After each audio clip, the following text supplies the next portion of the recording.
Okay, cool. So we are playing some Astonishing Swordsmen and Sorcerers. Oh, I don't think we're actually live yet. It says it's streaming, but there's no thing counting.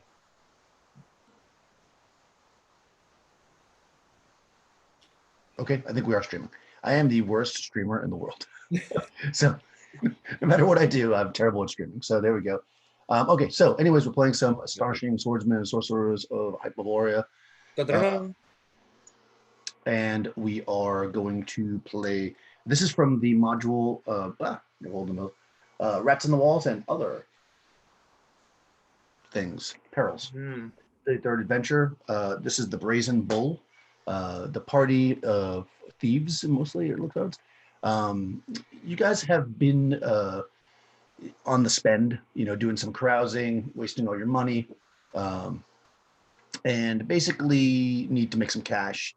When maybe you're all hanging out playing dice or something, and you come across this very old lady who offers you this brooch, a brooch made of electrum studded with diamonds. If you could give her some information about her son, or find her son who has gone missing. He's been hanging out in the seedier part of town, and you guys look pretty seedy, so she's asked you to check it out. Needing some cash and maybe other reasons, you've decided to head over to that part of town. And where we kind of come in is you've come across this kind of broken down warehouse building, and you are solicited by a man hanging out in front, smoking a little something there in his pipe. And he says to you, I am Venutios, and I have the best lotus, but I'm in need of getting rid of it pretty quickly. Would you be interested in purchasing some for your use, or possibly to resell? I have good wholesale rates.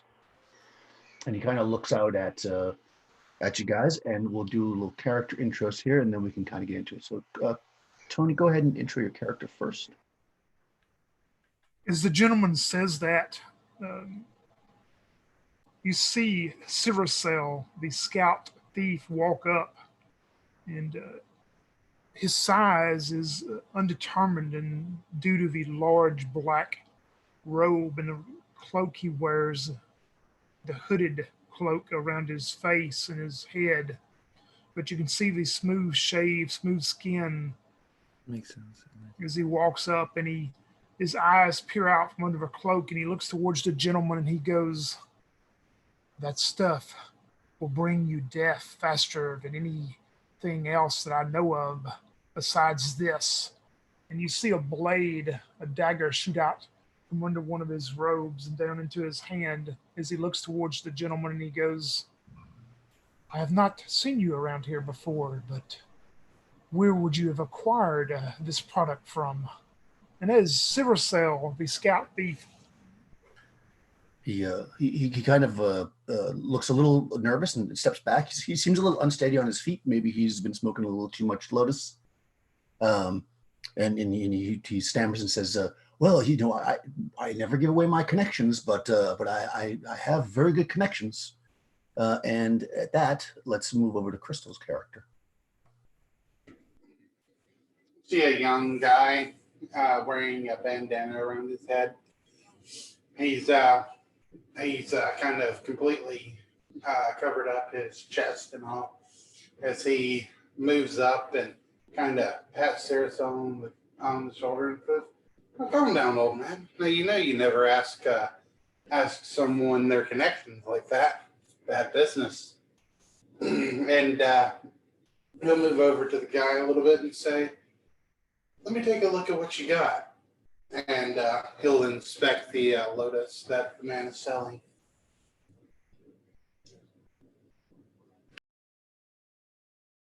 Sorry, yeah, he says, "Oh, I've got it inside. You'll just need to come with me." And he starts to turn, and at that, let's hear a little bit about Chris's character. So, as he turns to go in, a kind of a young man steps out from the side. About 6 feet tall, very lean, extremely well tanned, with this beautiful curly black hair and these very very light gray eyes.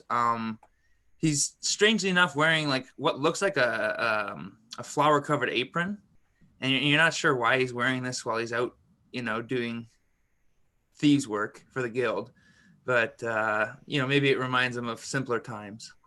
And he steps forward and he says, "I'll take a patch of that, Lotus. I can move it in no time. And I think you will have to tell us where you're getting this. We do run this city." He looks a bit nervous, and he says, "Well, not out here." And he starts to move into the building. The building is, as I said, it's kind of a rundown warehouse building. So you've got this door that's kind of half off the hinges that he was leaning against, where there would have been windows in the front have now been like boarded up. The building itself is made out of kind of stone, and as you kind of look in past him, you can see that there's you can see patches of daylight on the ground. So clearly the roof is not in great shape, if it's there at all. And let me get you the actual description of the space here. Okay, so this place is just off the docks, as noted. So basically, inside, you actually can see that most of the space itself is maybe like 50 foot by about 50 foot square in the main part of the area that you can see. Beyond that, it goes back into like a second part of the building, but it's kind of, there's a wall in between you that's kind of crumbly. And what you see is 4 men kind of with a small campfire burning. They seem to be cooking. It smells pretty good, but when you look, it looks like it might be rats. They are, 2 of them look to be completely stoned and leaning, one laying on his side, the other one leaning against this kind of crate that's there. The third is on top of the crate. He seems to be speaking a foreign language, a Nordic language, and he's swinging a dagger around, threateningly, we'll say, and laying on the ground kind of with his face half in the fire is another man who seems to be bleeding from his back. Who's he being threatening to? Just in general, he's swinging around. He's like, like he's fighting something that's not there. At that, the man who lets you in kind of steps 2 steps to the back and he says, "Oh, normally the Lotus doesn't do that, but some people have funny reactions to these things.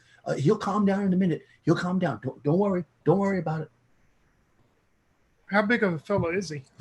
The guy on the Yeah, but swinging the. He is 6 foot, 175 pounds. So he's like standing on a wooden crate? Yep, about a 3 foot tall wooden crate. So it's like a very big crate. It wouldn't be something you could easily move.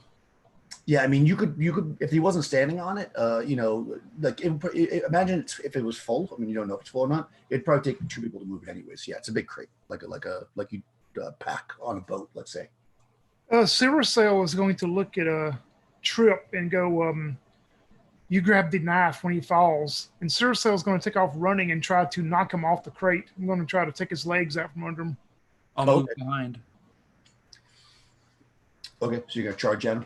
Yep, charge him and try to take his legs out from under him and let him fall. Okay, fair enough. What's everybody else doing? I'll get behind him and wait for the opportunity to jump in and get kind of advantage on the guy. So if once he gets tackled, get his knife out of his hand, first priority. Okay, perfect. Just make sure no one's attacking us yet, right? No. This guy's like maybe 15, 20 feet away. All right. The guy that led you in is he's kind of backed kind of away from. You imagine you came in through the door, and if you, let's say this is going on to your right, actually it'd be going to your left, and there's space to the right though. There's more room. So this guy kind of backed the other direction, so he's giving himself some space from this. Yeah. Goliath says he's going to ignore what the other 2 are doing, and he's going to kind of look towards where the man is stepping. Okay. And he's just going to kind of like put his hand like on the hilt of his sword, not in a threatening way, just kind of placing it there, seemingly just for comfort, though like Callias is actually feeling like this might be a setup of some kind. And while those two are trying to take care of the guy who's high, he's going to go ahead and step over to the old man that's selling the product. Okay, so you're going to basically stay there with an eye on him, with your hand on your blade, kind of waiting to see what happens. Okay, fair enough. Go ahead, since you're making the first move, Tony. Go ahead and roll initiative against the guy on the box. You got 2. Oh, I had a 3. Okay, all right. So you're definitely going first. So you charge at him, and I have to look up how to do grab one. So I actually have like a small wooden club. It's not like a big club, but it's like a small wooden club. So I'm going to try to use it to when I knock his legs out from under him, to take him out with that. Oh, okay, fair enough. So you don't want to like get on top of him. You want to just knock him over. Oh no, it's just like I'm just going to run and like I'm bowling him over and just keep going. All right, so we'll call that a pummel, I guess. An unarmed strike. Although I'm going to give you using a weapon, so make an attack roll using your strength.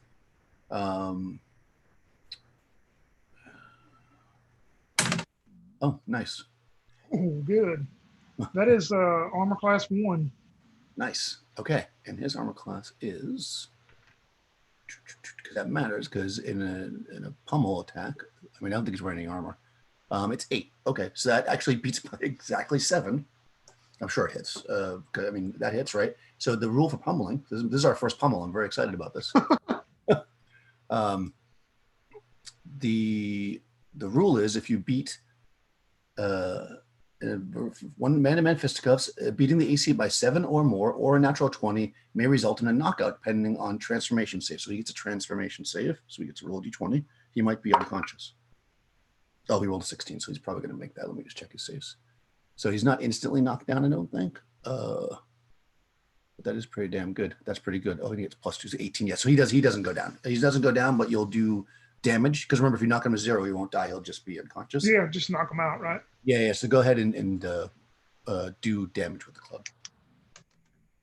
Oh man, 1. Okay, yeah. So I mean, you get a good clean hit on him because he wasn't really ready for you, but he's maybe because he's so drugged or whatever, the blunt hit just kind of.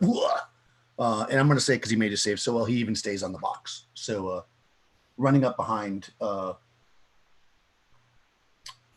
Trifon, Trip, I'm calling you right. So Trip, you run up. Unfortunately, he doesn't fall. He actually turns back towards. He's just going to swing down with his dagger, and try to cut at Tony's character. I'll get all the names by the end. Gressel. Oh my God. Okay, he rolled a 19. Oh man, so he's stoned, but he's got good aim. Well, I guess I'll roll up a new character. Yeah, I guess so, right? No, he's like you. He just barely maybe you slam into him and he swings wildly and he cuts you for 1 point of damage with the dagger. All right. Yeah. Go ahead. So did you want to do something else, anybody? Because so the way combat works is 2 phases. So since you couldn't do the thing that you were trying to do because you didn't fall, Trip, now you can do something this second half of the round if you want. You guys still have initiative. So if you want to attack him or something, you could do that, or whatever. That's up to you, or you can do nothing. Okay, could you hear me there? No, I didn't hear you. Oh, okay. I'm just still trying to figure out the push to talk and stuff. So I wouldn't. I think at this point I'm gonna try to crack him in the hand with my back of my axe. Okay. Crack him in the knife hand, right? So would I get advantage at all, or would I get a bonus if he's focusing on Cruskull? Like a flanking type of thing? Yeah. Do we get like that? Do we get a sneak attack or something like that? No, I mean he knows you're there. Okay. If you had snuck up on, I mean, because he's you came from the same direction. Like if you'd come from the back, maybe, but I think in this case, no, because he can see you. Okay, there's no like ganging up or whatever. Okay, so I'll just try to crack him in the hand, I guess. Okay. So make a d20 roll. Are you trying to disarm him? Yeah. Okay. So, I just get a 9, so that's not gonna do it. Yeah, that's probably not gonna hit you. 9's not gonna. You're first level. You're fighting. Unless his AC is like 10 or whatever. Yeah, no, it's a descending AC. or so it's a 9. Yeah. So basically, when you roll a 9, that hits a AC of 9. nothing. Yeah. Yeah. Yeah, you miss. Yeah. You swing his hand, but he's swinging his hand around so wildly that there's no hitting it. Yeah. He doesn't necessarily seem focused anyways on any particular direction. He's kind of just like, even though he was attacked, he's not like clear-eyed like gonna go after Circel. He's still kind of like swinging the dagger and shouting and does anybody speak a Norse language? I don't think. Yeah, I think we're just trying to disarm the drunk guy at this point. Yeah. Did you want to do anything else back there? Going well. Callius?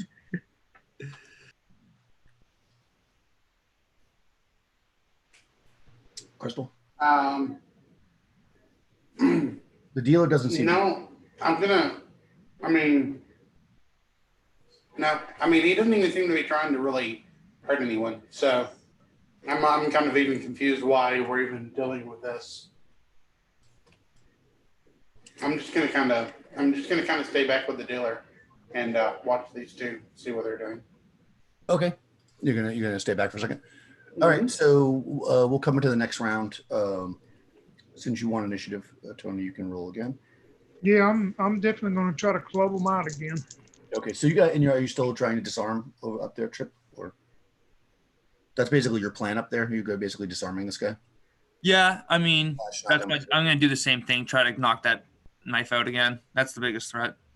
Okay, that's fine. All right, so go ahead and roll initiative, Tony. Oh no, 1. Oh no. Let's see what you got. Let me roll over here in my little box. Oh, you got 6. Maybe he is getting the dope is starting to give him some superpowers, I guess. He's gonna go first. He is actually because you're not attacking him. Let me see. Yeah, he's not actually going to swing at you right now. He is still swinging wildly. Kind of basically he's holding his action because he's not 100% sure. He's not completely in his mind. That being said, the guy that is the dealer, he draws a dagger and tries to jam it into Callius. Oh, imagine that. So he says, die, and he tries to stab you. Oh God, he rolled a 19. That's gonna hit AC -1. All right, so you're getting poked, Callius, with a dagger for 2 points of damage. All right. Yeah, and he smiles. All right. Can I change my action? No, I mean, yeah, you can if you don't do the thing you were going to do. Yeah. So you can do it in the second half of the round. Cool. So basically, the round's broken into 2 segments. So if you have to change your action, you won't go right now. They'll get to go first. So in other words, but they already went. So basically, the guy on the thing will get to go first. So, but yes, you can change your action. Yeah. But Tony, do you still want to do the same thing, or are you going to change your action? Yeah, I'm trying to knock that guy out on the crate. So I hit armor class. If armor class 8 hits, 1 point. It does actually. Yeah. Well, yeah, you're slowly noodling him away. This guy's. I mean, he's absorbing that damage, because he's so out of it. He'll feel it in the morning. Okay, so he's going to get to go since you attacked him. Now he's going to attack you in this second segment, Tony. The dagger guy on the crate. He's going to try to stab at you. Oh my God, 17. Maybe I shouldn't use these purple dice. I think they're almost. I think I need to change my dice. That is AC 2. Why these dice never rolls good for me when I'm a player.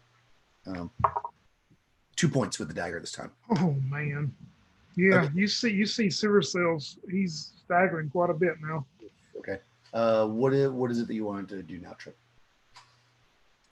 Oh, I want to say to the guy, the drunk guy, I'll say, drop the knife, you idiot.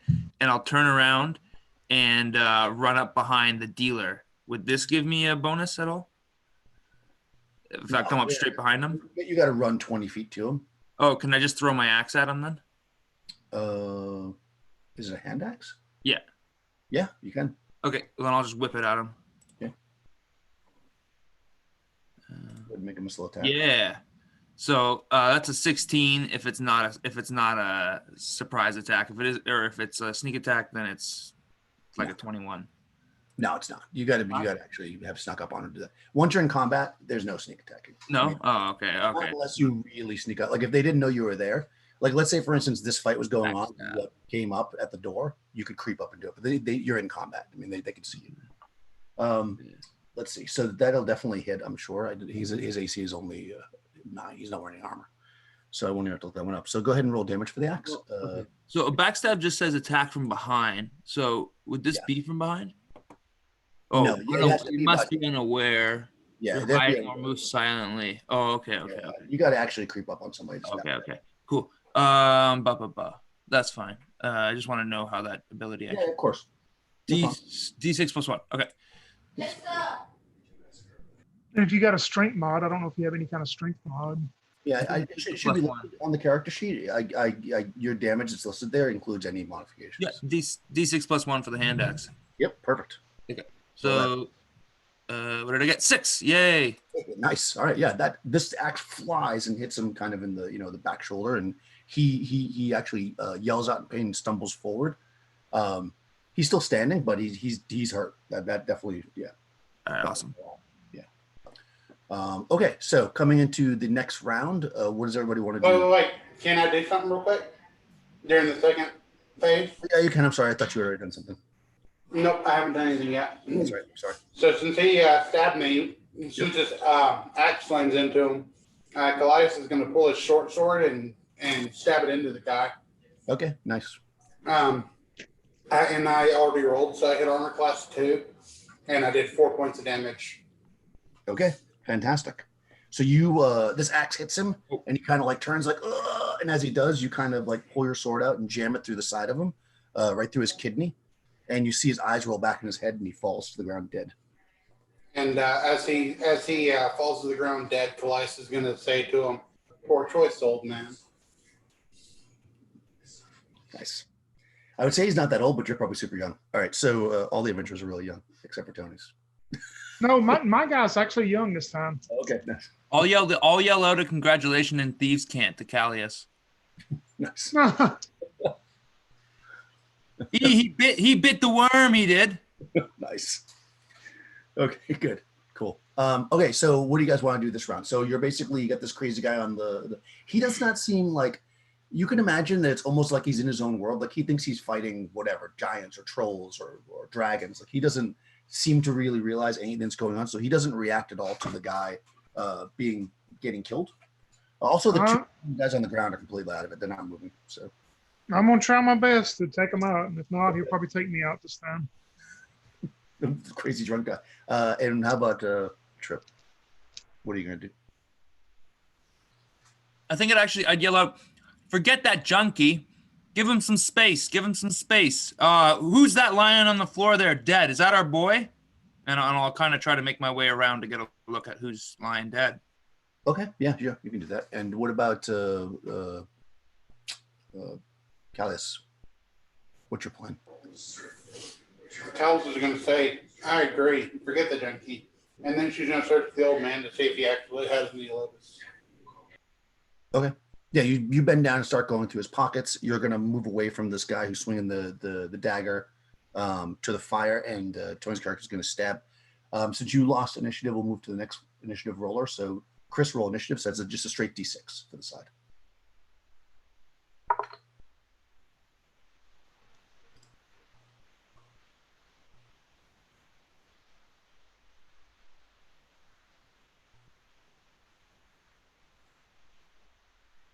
What's up? You roll a D6 for me. Me? Yep. Sorry. Okay. Yeah. Sorry, I just grabbed water for 1 sec. That's okay. You're good. 6. So roll D6. What did I get? Oh, D6. I got a 6.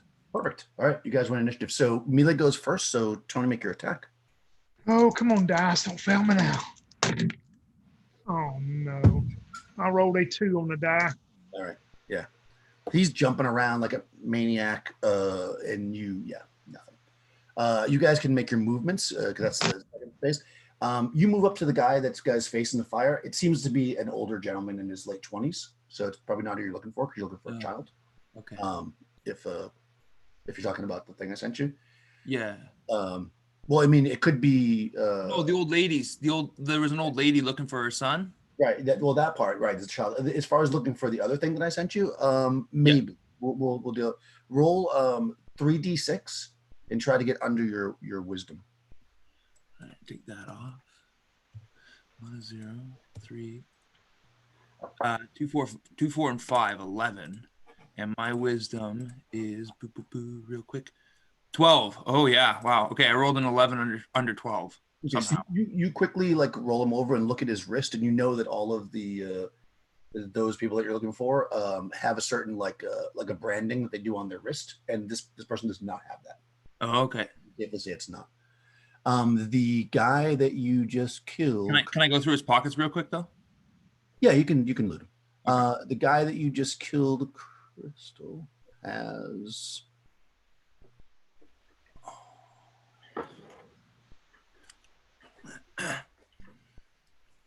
He's got some. Oh, he's got a leather pouch with 2 russet lotus leaves in it. Yeah. Who wants the smoke? And I'll hold it up. Oh no, not your guy. The other guy. Your guy does not have. He also had a ring of protection +2, right? No. It was actually a great sword +30 to everything. Yeah. The guy that's in the that isn't a fire. His pockets are empty, actually. And now the guy on the crate's gonna attack. Take me out. He rolled a 12 that time. 12 gonna hit AC. AC 7 is what I am. Okay, so 12 hits 7. Oh, he hit you again. Oh man, you might be going down. Tony, 2 more points. That will put me at -1. God. Okay, your friend drops and starts bleeding out. Guys, he's still swinging the crate around. Let me just do something. Oh my God, that's really funny. So he stabs really far forward into you and actually tumbles over when he does and falls on the ground, knocking the crate kind of on its side. So currently the crate is kind of fallen up on its side and it's on top of Tony's character. And it's like a sandwich. Like there's like Tony's character, this guy, and then the crate laying on top. And he's squirming around. That can't be good for his wounds. Yeah, no, definitely not. And you can see that your friend there is Crucial is unconscious and bleeding. So what do you guys want to do? Do we get a bonus against someone who's prone at all, or?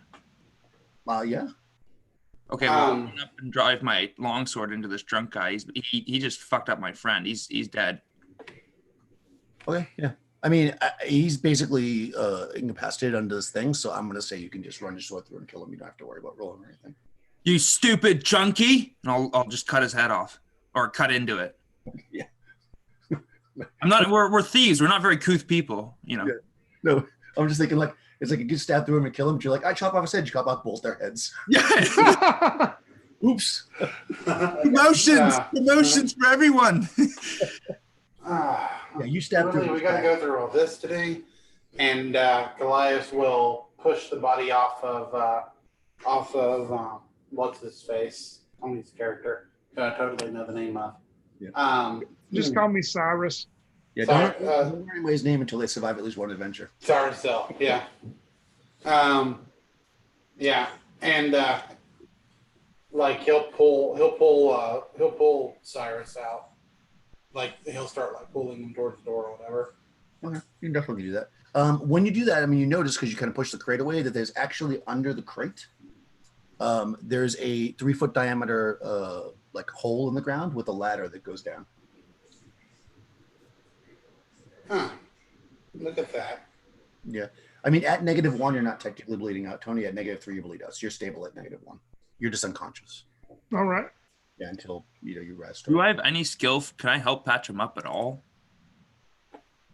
Yeah, I mean, you can throw some bandages on him. It's not going to like heal him or anything. Okay, because rest can do that, or magic. But I don't think you guys have any healing potions. I think you got one last adventure, didn't you, Crystal? But you maybe I had one, but I think I used it on the barbarian. Yeah. So yeah, basically he's out. He's gonna have to rest. If you want to continue with that character, you guys will have to rest tonight or whatever. Okay, can we just take him back to the guild and get somebody else? if Tony wants to roll another character. Or you can wait a day. It's up to you. I mean, yeah, you don't have to crazy. Well, what do you want, Tony? I'm unconscious. Y'all decide what y'all want to do. I'm not. Well, if it was, I mean, Trip Font. Well, let's do it real quick. Callius. I mean, look at Cyrus here. He's bleeding half to death. Shall we drag him? Shall we get the guild members to bring by a wagon and haul him out of here and drop off someone else to investigate the trapdoor here? Maybe Heifer or Zin. I wouldn't say I'm in what we would call good terms with the guild at this point. I'm very new. I say we just maybe pull out, get a cheap hotel for the night, and watch this place and see who goes in and out while we wait for Cyrus to heal up. I think time is of the essence. I mean, the dealer's laying dead here. His connection might have this place locked down by tomorrow. I think we need to run back across town, get a wagon on its way, and another thief, and we need to go down into the basement now before they lock this place down. Like I said, but I mean, I can't make the decisions all on my own. We do run a democracy at the Thieves Guild, at the guild. Yeah. All right. Yeah. Let's take Cyrus back to the guild and see what we can do. Yeah. Okay. We'll start there. Hey, Daniel, I just sent you a message. We do like a super sweet handshake. Yeah. There's like a flying bird component. Yeah, it's radical. So yeah, I think we'll get a cart for Cyrus, and then I guess get him back to the guild. No, wrong person. Sorry. Sorry. Yeah, go ahead. No, you're good. I sent the message to Crystal. She's probably like, what? It's a handshake is like the rocket power, like I can't send it to the right person.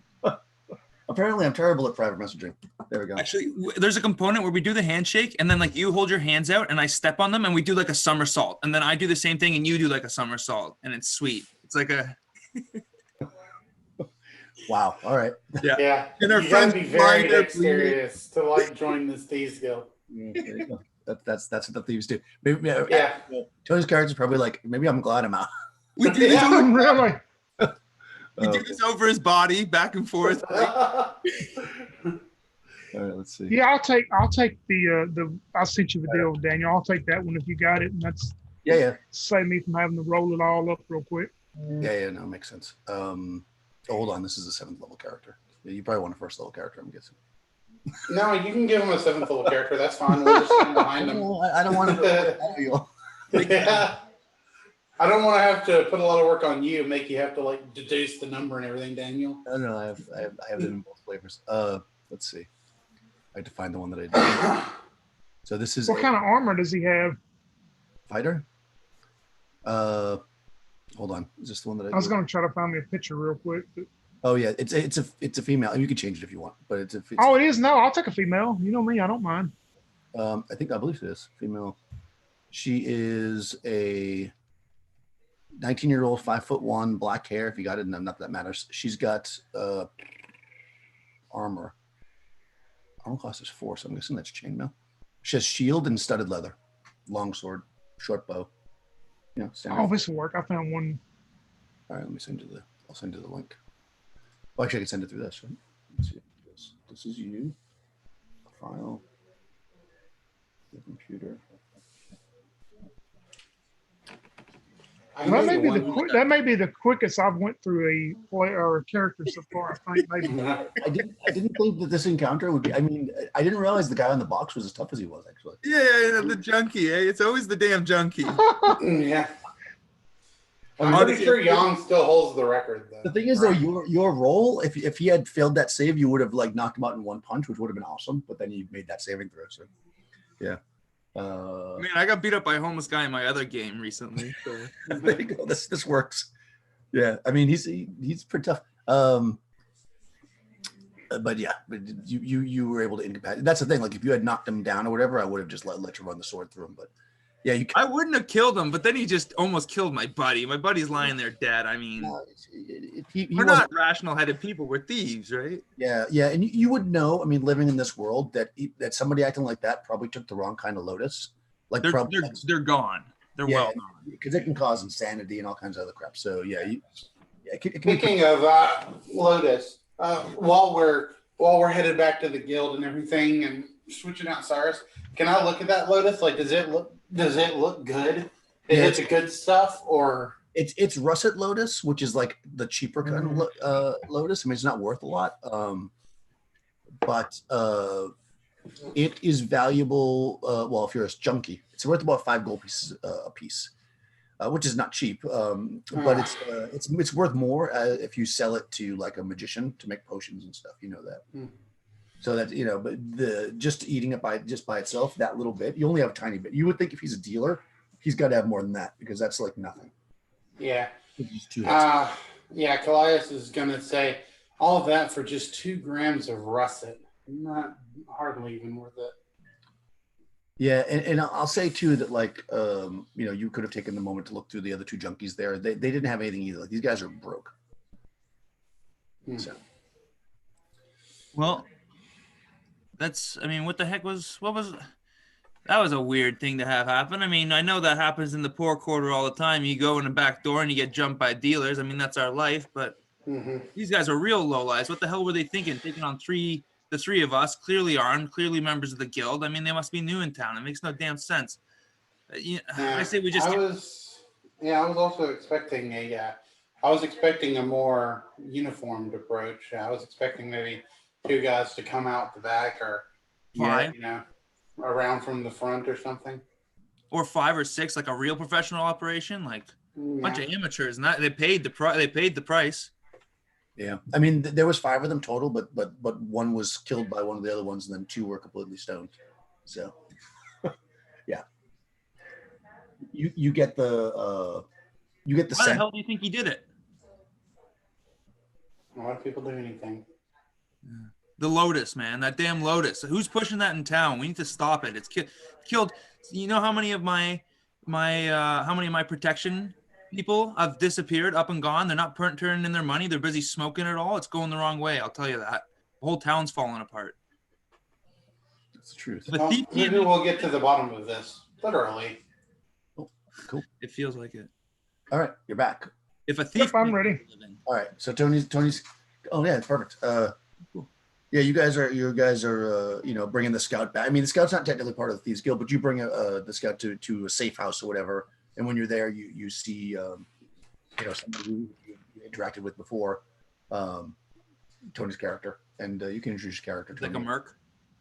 Yeah. Yep. After they take poor Cyrus back, standing there with this large mug of ale that she is drinking and kind of swaying back and forth, kind of singing a song to herself under her own breath as she sees him approach. And she knows Callias from dealing with Callias before. And she goes, is he too drunk? Does he need some more drink? The one you're bringing in? If he doesn't, I can go with you and help you. I'm not quite under the weather yet. And that is Grindella, or you can call her Grin, the human fighter. Grin. Yeah, actually, you know what? I do have something that might be right up your alley for us. Well, what are we waiting for? Let's go. Let's do it. And Callias will tip the bar person or whatever to take care of Cyrus. Okay. Yeah, you get you guys have run up a little bit of a tab, but they don't quite know you're broke yet, so they're still taking care of you, and they bring class in, and with the night's rest. Is this not at the guild? Do we not? The scout's not part of the guild. You guys don't live at the guild because it's not. You're super low. You're like street. Oh, okay. We're street rats still. Yeah, we're just affiliates. First level, you're like who they call when there's whatever. We don't have permission to actually go into the guild. That's right. Okay. So we take it to a hideout or whatever. Okay. And you're part of the guild in the sense that they don't kill you for doing shit that the guild is in charge of. Like the mafiosos have their outside guys kind of thing. We're like the outside guys or whatever. Mm-hmm. Okay. Yeah, first level. You got to be up to third, fourth level before you become like real full members. We're not family. We're not family. Yeah, exactly. So you're like hired help, but you're still part of the guild in the sense that like if they'd probably come and rescue you if need be, but then you owe them big time. Okay. Right, right. But the scout isn't, because scouts aren't part of the thieves guild. Only straight thieves are. But anyways, yeah. So that, however you have your room or whatever, you get the scout back. That's totally fine. And you can make your way back to the warehouse if you want. The 2 bodies are still there. They don't look disturbed. The 2 stoned guys are still there. They don't look disturbed. The fire's burned out a bit. Luckily, you took out the guy that was laying in it, so you don't smell the smell of flesh anymore. But the rats that were cooking on the fire are now, probably not as tender and juicy as they would have been had you eaten them before. Could I look through the ashes in the fire real quick and then smash up the crate that was on the door just before we go down? Yeah, of course. Anything you want. So yeah, the fire it's burning, so you can easily, if you smash the crate up, it'll light up. Yeah, and it's basically was just there to cover the space. So if you smash that up, it's pretty. I mean, it'll make noise, but if you do it. I just want to pop the lid off and take a look inside, and then I want to root around in the ashes of the fire and just see if there's anything in there. Yeah, the crate's empty. I mean, it was just on top of the. Okay. And there's nothing in the ashes? The ashes are just, they're just burnt wood and stuff, and okay. Nothing's burnt. Could I do a quick roll to see if there's a secret door somewhere else in the room, and then I guess we can head down if no one else. You want to look for a secret door in the space? Yeah, sure. in this main room here. Yeah, I mean, you look around, and you feel pretty confident that there's not. I mean, yeah. you know that there's buildings to either side of you that are tenements, and it seems unlikely they'd have a route in here anyways. But you check the walls and stuff, and you do see when you go into the back part that there's another room back there, but it's basically worse than this room in the sense that there's lots of debris on the ground, and back there you see like an area, like a hole dug in the ground where it's been used as like a toilet or something, and you see some other small fire pits. Maybe they like were living back there before they've moved forward. But you don't see any secret doors or any you don't find anything else of really use. The fire looks like they probably just keep warm and cook their animals with it. You find a couple other rat traps, but none of them are sprung, so there's no other rats to eat. All right, guys, I've tossed the place. I mean, there's nothing here. Well, wait just a minute. It would seem, Kalias, you and your friend here are a little bit, I want you to use the word lazy, but maybe a little forgetful. And Grant is going to go up to the one guy that's passed out and secure him, like try to pull him over to like a post or a support pole or something and tie him up around a support pole where he won't leave. Okay, yeah, and there's 2 actually that are passed out. You can tie them up. We already searched them, right? Yeah. You see while you as you're doing that, as you kind of like pull them, start dragging them over, that they had like daggers like hidden under their clothes, and one of them had like a pipe that obviously smoked lotus in, but it's now burnt out and gone. Yeah, she'll stomp the pipe into the floor, and she takes the daggers and throws one of them to Trip and one of them to Kalias. Okay, yeah, they're just standard daggers. You would get the idea, being that you guys are thieves, that clearly, I mean, if they weren't all smoking the lotus, these 5 guys would have basically tried to ambush you. And clearly the dude at the door was unaware that he didn't have his back up. So he went down very sadly with an axe in his back and a sword to his gut. But at this point, you're looking down into a hole that drops maybe like 40 or so feet to the ground. There's a ladder going down to it. The ladder is actually wooden, and it looks like it's actually been attached to a very ancient ladder that may have been here a very long time, that was metal, but it's kind of rusted. So they've kind of put this wooden ladder on top of it to kind of make a more secure ladder going down into the darkness. Is there any light source coming from down there? No, you don't see any light down there, but it's pretty bright in here. So because the roof is all got a bunch of holes in it, so you can kind of see down to the bottom. And you can see that it looks like it's kind of like a limestone cave, which is not unusual around here. The city's built up on it. So it's kind of like this like whitish, uneven surface at the bottom. And you do see some like kind of small puddles. But that's all you can really see looking down from where you're at. Kalias would like to take his lantern out, Mhm. and he's going to light it up Mhm. and like tie a rope around the handle, and he's gonna slowly lower the lantern down to the ground on the rope. Okay, perfect. Yeah, I mean, it's like about 40 foot down, so you know, you got 50-foot rope, you're totally fine. You drop the lantern down. Basically, this like the 3-foot diameter tube, if you will, of the tunnel goes down maybe like 20 feet, and then it opens up, and then the actual room opens up. So as soon as you drop it past 20 feet, the light starts to really spread out, and you can see that the room is basically as I described. You can see it brighter. Any of the things you thought might have been puddles down there are just maybe like wet areas. Like it doesn't look like it's full of water or anything. You do see what appears to be 2 spears leaning against the wall, where the ladder's against the wall. You know, and the spears are like leaning against it. But you don't. Nobody seems to react to the light, and nobody steps into your vision. So you don't. Goliath says, you know, he'll offer to go down first then, if no one else wants to. Yeah, you see, Grin looks at both of y'all as, you know, she's put her mug away, but she goes, well, I'm trying to get my senses back. I'm not that steady. So, yeah, y'all two go first. And, you know, if I fall, you two can catch me on the way down. As always, Grin. Goliath will say, and he'll begin to descend the ladder. Okay. Yeah, and like I said, And as he goes down, like he kind of wants to like hold on well to like ladders. He kind of like be careful at each rung. Like he wants to make sure that like they haven't been cut or something. Like, you know, to like break under his weight. Right, like a trap or something. Makes Yeah. sense. Yeah, and you check every rung. You don't like skip any. Yeah, that's fine. You take your time when you go down the ladder. You know, slowly, and like I said, it opens. You know, up. So once you're down about, well, because you got to go up safe for your body. So once you're down like about 25-ish feet, you can see the entirety of the room. It's a cave, so it's not completely round, but we'll just call it round for simplicity. It's about 30-foot round. The ladder itself is more or less against the southern wall of the cave, if you will.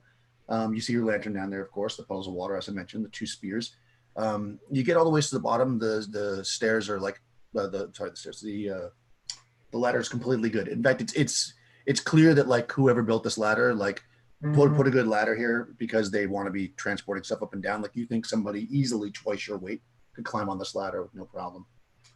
There are 2 exits from this room. One more or less to the west and one more or less to the north. I mean, again, they're not perfectly straight because it's a cave. Otherwise, it's empty. And the Goliath will give a whistle that like the Thieves Guild would use to like indicate that the you know, coast is clear. Okay. And through the caves. as he's waiting for his companions to come down, then he'll pull his rope up and like, you know, get that stuff away. Okay. Yeah. Sure. Yeah. I mean, the lantern easily lights up the entire room, and you can coil up your rope as the other 2 climb down. I'm assuming the other 2 are climbing down. Before we go down, could I just make an extra torch or 2 from that crate, or is that not possible? Yeah, you may torch from the crate. Sure. You keep a few pieces. Yeah. So I just got an extra one when that one goes out. Yeah, that makes sense. I mean, you can do that. You grab like maybe from the dead guy, you wrap his you know, his shirt around one of them, or whatever. We'll say it'll burn like half as long as a regular torch because it doesn't have any oil on it. Yeah. Okay. That's cool. Yeah, good idea. Yeah, it's pretty rough. It's not great, but it's a torch. Gets us going. Yeah, exactly. You're not going to light it yet, or you are? Yeah, I'll light that one from the fire and then head down the ladder. And you said there was a spear there? There's 2 long spears. Yeah. I'm just gonna check if I know how to use those. I do not know. I can check it. I know the fighter can for sure. You say long, they're long shafted. I mean, you're like Long what, shafted, 6-foot shafts or? Yeah, they're the long shafted spears. So they're 2-handed weapons. They are. Let me check for you, thief. No, I don't think I can. No, you can use regular spears, I believe, but not. Actually, I don't even see spears. Oh, you must be able to use. No. Okay, so what's the penalty for using a weapon you can't use? That's a good question. I believe it's -4, but I will check. Okay. Well, I'll just take one for just in case, I guess. I might not use it, but I'll pick it up and just in case we need it for something. And I'll say to the fighter, do you need a poleaxe? Grindelia, do you want yourself a spear here? They might come in handy. Yeah. Hey, if it's okay with you, Daniel, I'm going to say that she left her bow back and just has her sword and dagger. So she'll take a spear if that's okay. Yeah, for sure. She'll take one of the spears then. Yeah, you won't be able to use your shield, of course, when you have the spear, because it's all right. That's fine. I'm trying to look at the non. I'm just gonna say it's -4 because I don't remember what page that's on. Okay. Yeah, it's a very specific on a page with. It's actually good to know. It's probably near the weapons. Let's see. What's kind of cool about this system, though, is if you use it, you can actually. I think you can actually learn. Like, it's not forever restricted. It's just restricted until you can learn it, basically. I want to say it's in the last section of the player's book, somewhere in the combat deal, but yeah, it is. But I just don't remember where. Favorite weapon, right? Something like that. Yeah, I mean, if you find it, Tony, that's otherwise I'm just going to call. I didn't mean to slow it down there. No, it's fine. I mean, these are things to know. That's what we're kind of getting into the system more, so it's good to know. I'm actually curious if I can't find it in about 2 seconds, then we'll just. Yeah, because that's something that's important. It's somewhere in the section where it talks about how you can learn weapons and stuff. My other question is, can I throw the spear? You can't throw a long spear, I don't think. Okay, I didn't think so, but okay. Yeah, because this is a big spear. It's like a two-handed. Let me look up the spear anyways while Tony's looking at it. It's like a hoplite spear almost. I'm picturing like. Yeah, it's like almost like a lance or. Yeah. Big old spear. I mean, it probably does more damage and stuff. If the two of us were in a hallway, these are tight hallways. I'll turn to Grindelia. If the two of us stand shoulder to shoulder, anything coming down the hallway is gonna get stuck, and Callius could be shooting over our shoulder. Yeah, because you can use that spear to set, like a set charge and stuff. Yeah, spear long. Oh no, why is it? Yeah, okay. Why is it F2 damage? Actually, it only does D6, but it has a long reach though. It's 4 in length, which matters if you're dealing with a charge. So basically, if somebody you might even be able to charge with it. That's what I'm trying to see. Some things you can charge with, some you can set. The real question is, which way are we going from here? Is Callius a man or a woman? It matters what day it is. As far as you know, Callius is a man. Okay. Well, my compatriots, which way should we head next? I think that is our most pressing question. Well, I've always depended. I don't know you that well yet. I've dealt with Callius before, and he's always led the right way, so I'm going to leave it up to him. All right. Well, let's head to the west then. Okay, so you're going to go left. All right, so I just want to correct myself. You can actually use the long spear with one hand if you want. So you can use the shield. It's a D6. It's a D8 if you use it with 2 hands. Yep, I'll carry it with shield right now, then with shield. And the advantage of it is you can set it versus a charge or something, or it just That's right. If you set it versus a charge, then it will do double damage.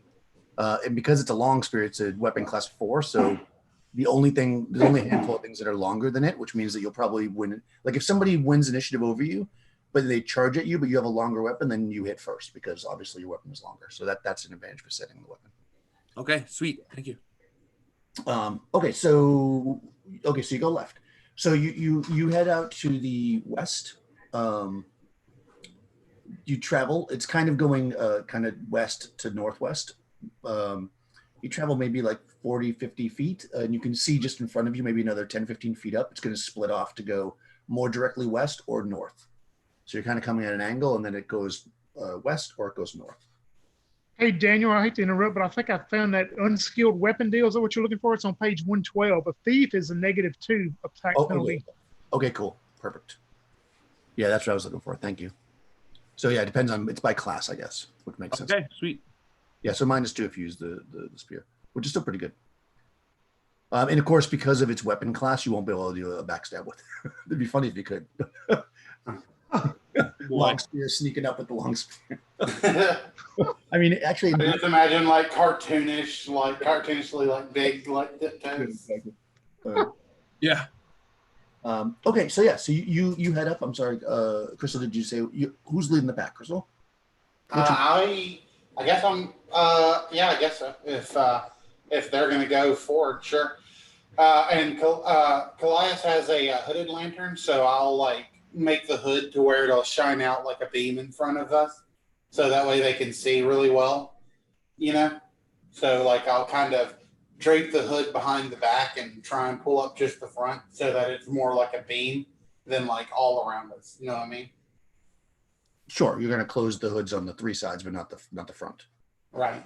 Yeah, it doesn't have. It's not a bullseye lantern, so it doesn't have a lens on it. But you can do that, sure, so that light doesn't go behind you. That's good, smart. Yeah, so you've shown it in front of you, so you can either go to basically to the left or straight, so west or north at this intersection. I think we said west, wasn't it? Yeah. The first time you want to keep going west? Okay, cool. Oh, we can go again. Yeah, Callias will say. Let me start again, just so it's clear, because I know there's some. I'm So when you left that first room, there was a passage going to the north, and then there was one going to the west by northwest, so kind of, like at a diagonal. You followed that one, so that was left, basically. Out of the cavern. Followed it about 50 or so feet, and now you see in front of you another, like 15 feet in front of you, you see another intersection. You could now go left again, which would put you directly west, or you could go north. So this is like a more straight intersection. You're still in limestone tunnels. It's not cut by human or whatever. It looks like it's created by water. Callias will say, the Amazonians always say good adventurers go left, and so let's head left. Can I, before we head out, can I check the ground for footprints? Sure. Okay. What would I roll? I'll roll for you. Okay. So you look on the ground, because it's limestone. I mean, it's soft, but it's not that soft. It's basically stone. So it's not dusty because it's wet. So you don't see any, footprints that you could make. Yeah. There's no mud. There's no dirt or anything. It's just pure stone. It looks well trod in general, but it could be from water. I mean, and people have been down here clearly because there's a ladder, but you don't see like recent footprints or anything. And it still looks all natural. Yeah, it definitely looks natural, like it was originally cut by water, or maybe that that it was cut maybe or increased in size by man, but then over time, because the limestone is always leaking through water, and you guys are at the shore, so you would imagine that there's a lot of moisture. I mean, you can feel the moisture in here. So it's kind of like natural. You don't see marks from picks or anything like that in the walls. When Callias points the way she wants to go, I'll hold my hand up and I'll do a thieves can't hand signal for listen. And if everyone's down, like I'll stop and listen, and I think me and her will just like listen for a minute to see what we hear, because thieves can do that, right? So. Yeah, of course. Okay, sure. Yeah. Okay. So you do that, and actually, Callias, you hear very faintly to the west. It sounds like a female voice, kind of. You can't tell what they're saying, but it's kind of like, and then it stops. All right, Callias will say, well, chaps, I think I hear something coming down from that way. Well, it sounds like that direction. Lead muffled, perhaps female voice. And lead those soft footfalls that you're famous for, and see if you can sneak up on it. All right. Then he will hand the lamp to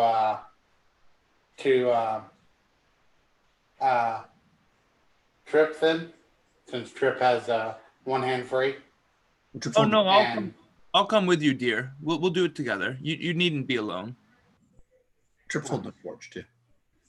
Oh, okay.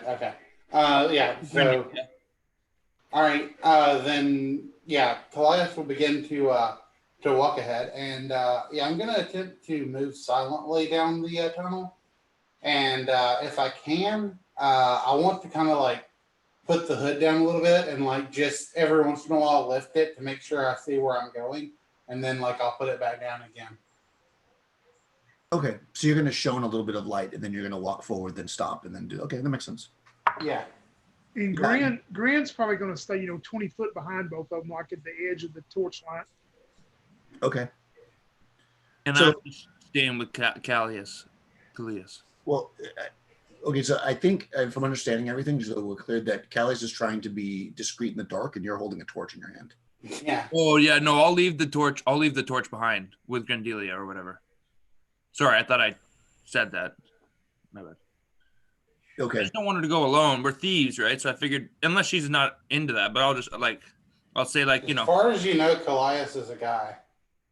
They are not into it. Okay. Yeah, I mean, if you want to sneak together, that's totally fine as well. Well, hey man, I think we should sneak together. What do you think? Yeah, sounds good. It's fine. Yeah, brothers. We did a sweet handshake, Yeah. Okay, yeah. So you guys, you guys move forward as a team. I guess leaving the torch back with your fighter companion. You can maybe minutely hear your own footfalls because you guys are very good at that, but it's very easy to walk in the stone and not make a lot of noise. These aren't like cobbles, and you're wearing soft boots. I'm assuming you're thieves. So you move forward slowly but surely. You can just at the edge of your back, the torch is kind of flickering, so you're staying more or less in the shadow of it. And you move forward to the left, which is the west, about 30 or so feet. And what you come to, and you don't trip over it or anything because you were smart to stop and keep opening your lantern periodically. You come to what it looks like a cavern of about 40-foot diameter. Again, it's not a perfect circle, but it's like a circle. Maybe like a foot into the center of it. The whole middle has collapsed, as often happens with limestone. And you're basically looking at a giant pit in front of you. Without opening the lantern all the way, you're not going to be able to see much more than that, but you're at the edge of a pit. Does it end here? Like, is it a dead end, or Well, is you'd it have just a pit to. in the ground? All you can see in front of you currently is this pit. Without it's blocking the hall basically, because essentially you step. If you were to, if the floor wasn't collapsed in this room, you would be stepping into a room now. You know that, but without a lantern, do you want to open the lantern and look? Yeah, Callius is gonna go ahead and open the lantern. In fact, he's going to open it now, just open the hood completely, so that the light is shining all around. And he's gonna say, lend me your spear to Trip, and he's gonna put the lantern on the end of the spear so that Trip can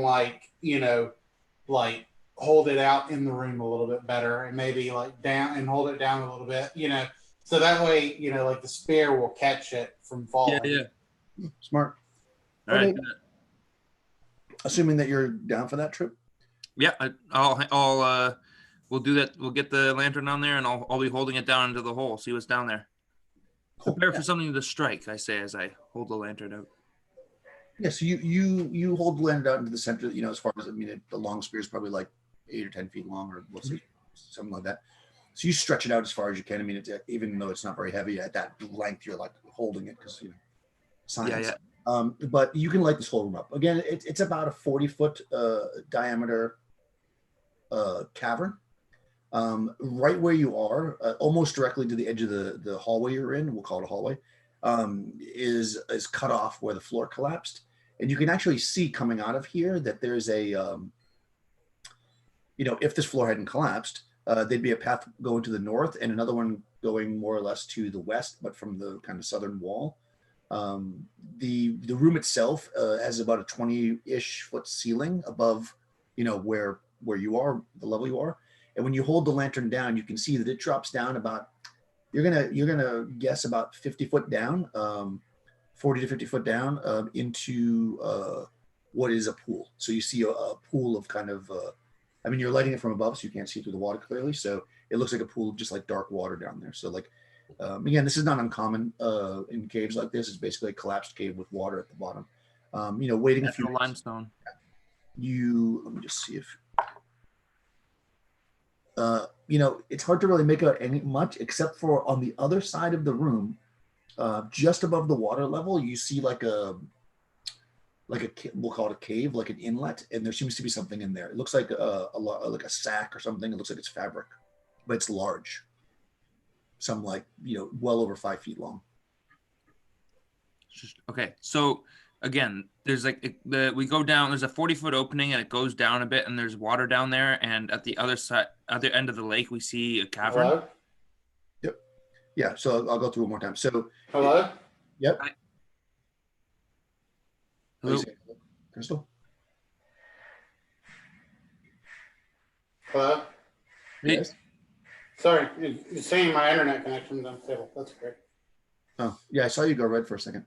But now you're back.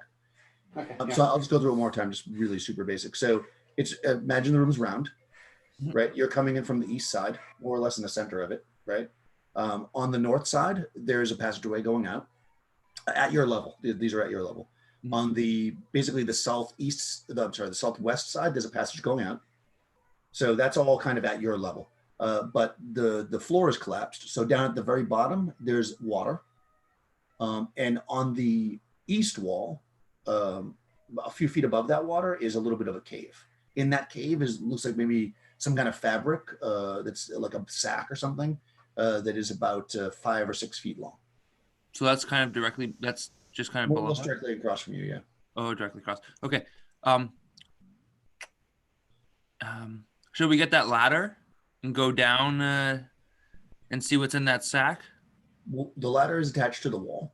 It's attached. Yeah, it's attached to they built it onto the ladder that was there previously. So it wouldn't be something. Yeah. Oh. Yeah. Hmm. I mean, you could break it up and do that, but you can't just take the ladder because it's basically, imagine there was a metal ladder there and they just reinforced it with wood. Yeah. Okay. And it's super long. It's like 40 feet. Okay. Well, let's. Should we set up a belay system and get down there? I want to see what's in that sack. I don't know about you, unless you can hear that singing still, or that woman's voice. Yeah, I would like to listen real quick and see if I can hear anything. Yeah, you actually both hear it now. You can barely hear it, but it seems to be coming from further to the west. And it's like, and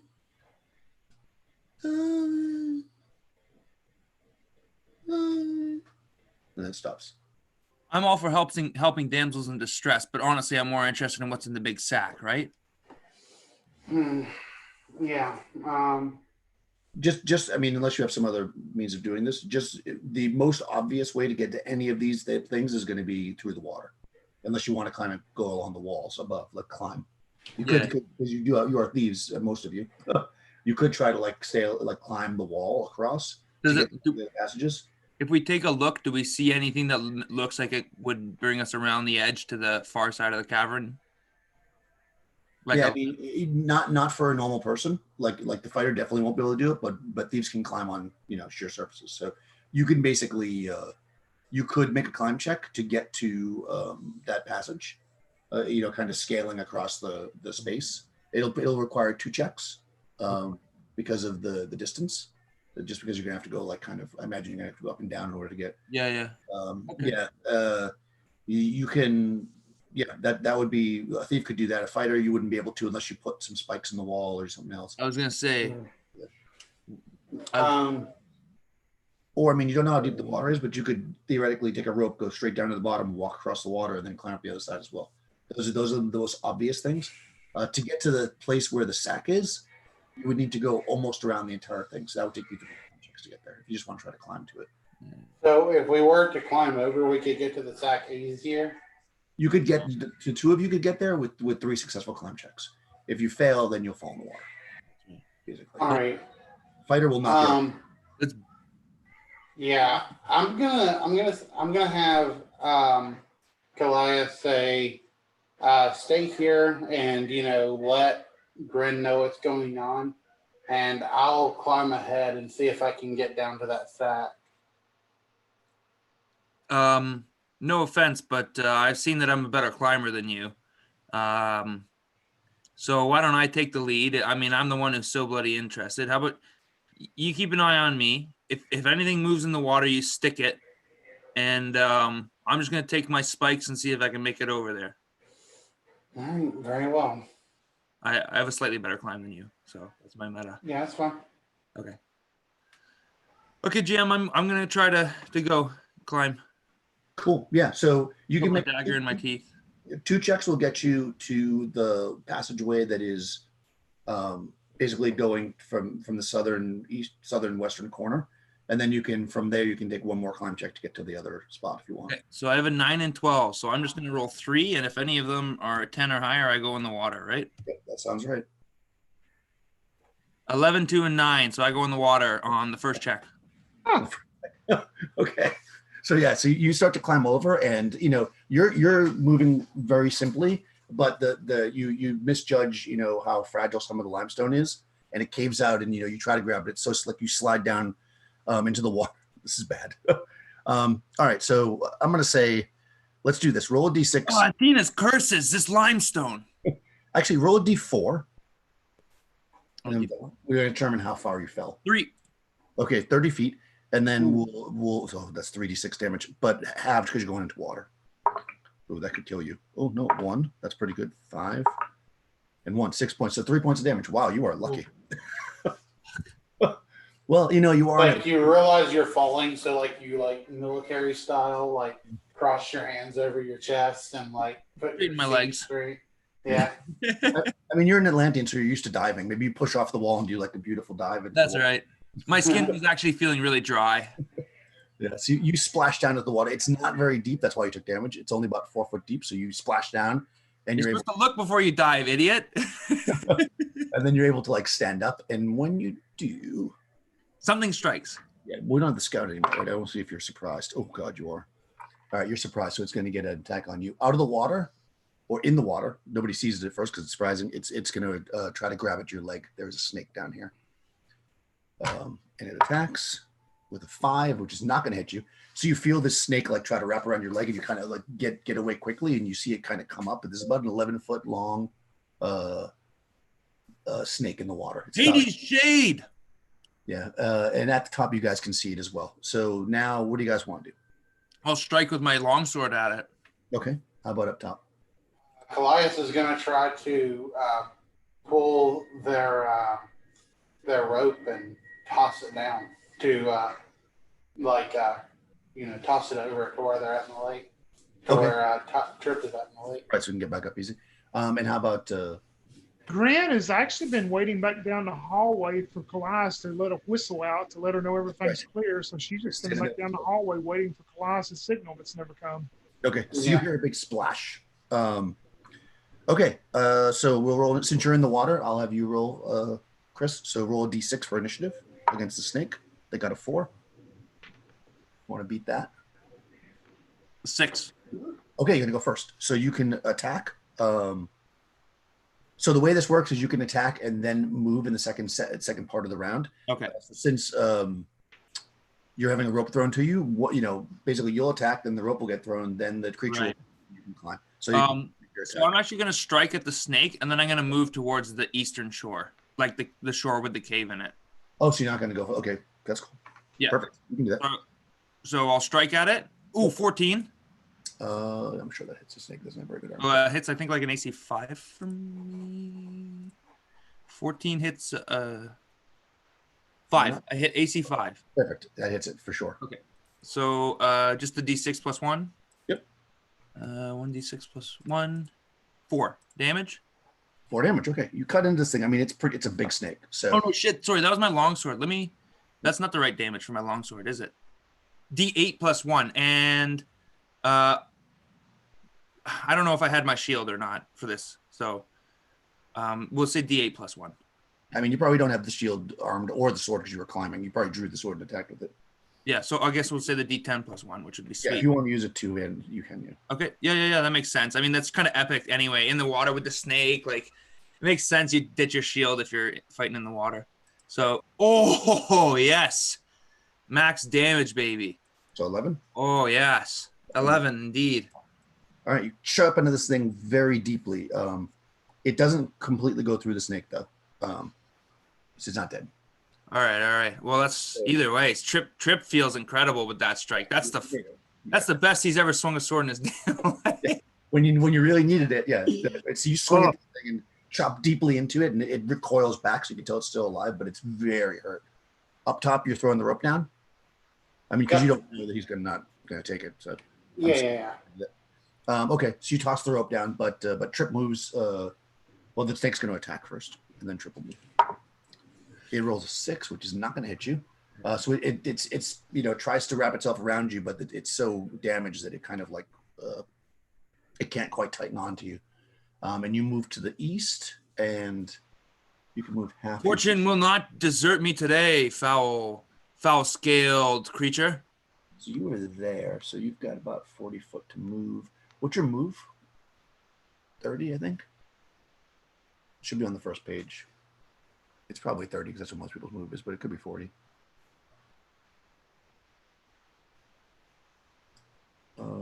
No, you're 40 actually. Okay, and you can move half your move in. Sorry, I was muted there. Yeah, 40. Yeah, so actually you can move. Yeah, so because you're in combat and you did something else, you can move half your move. So you're gonna move halfway across the room. So you're about halfway across at the end of this turn, or round, or whatever. Okay, the second part of the segment. Do you want to do anything?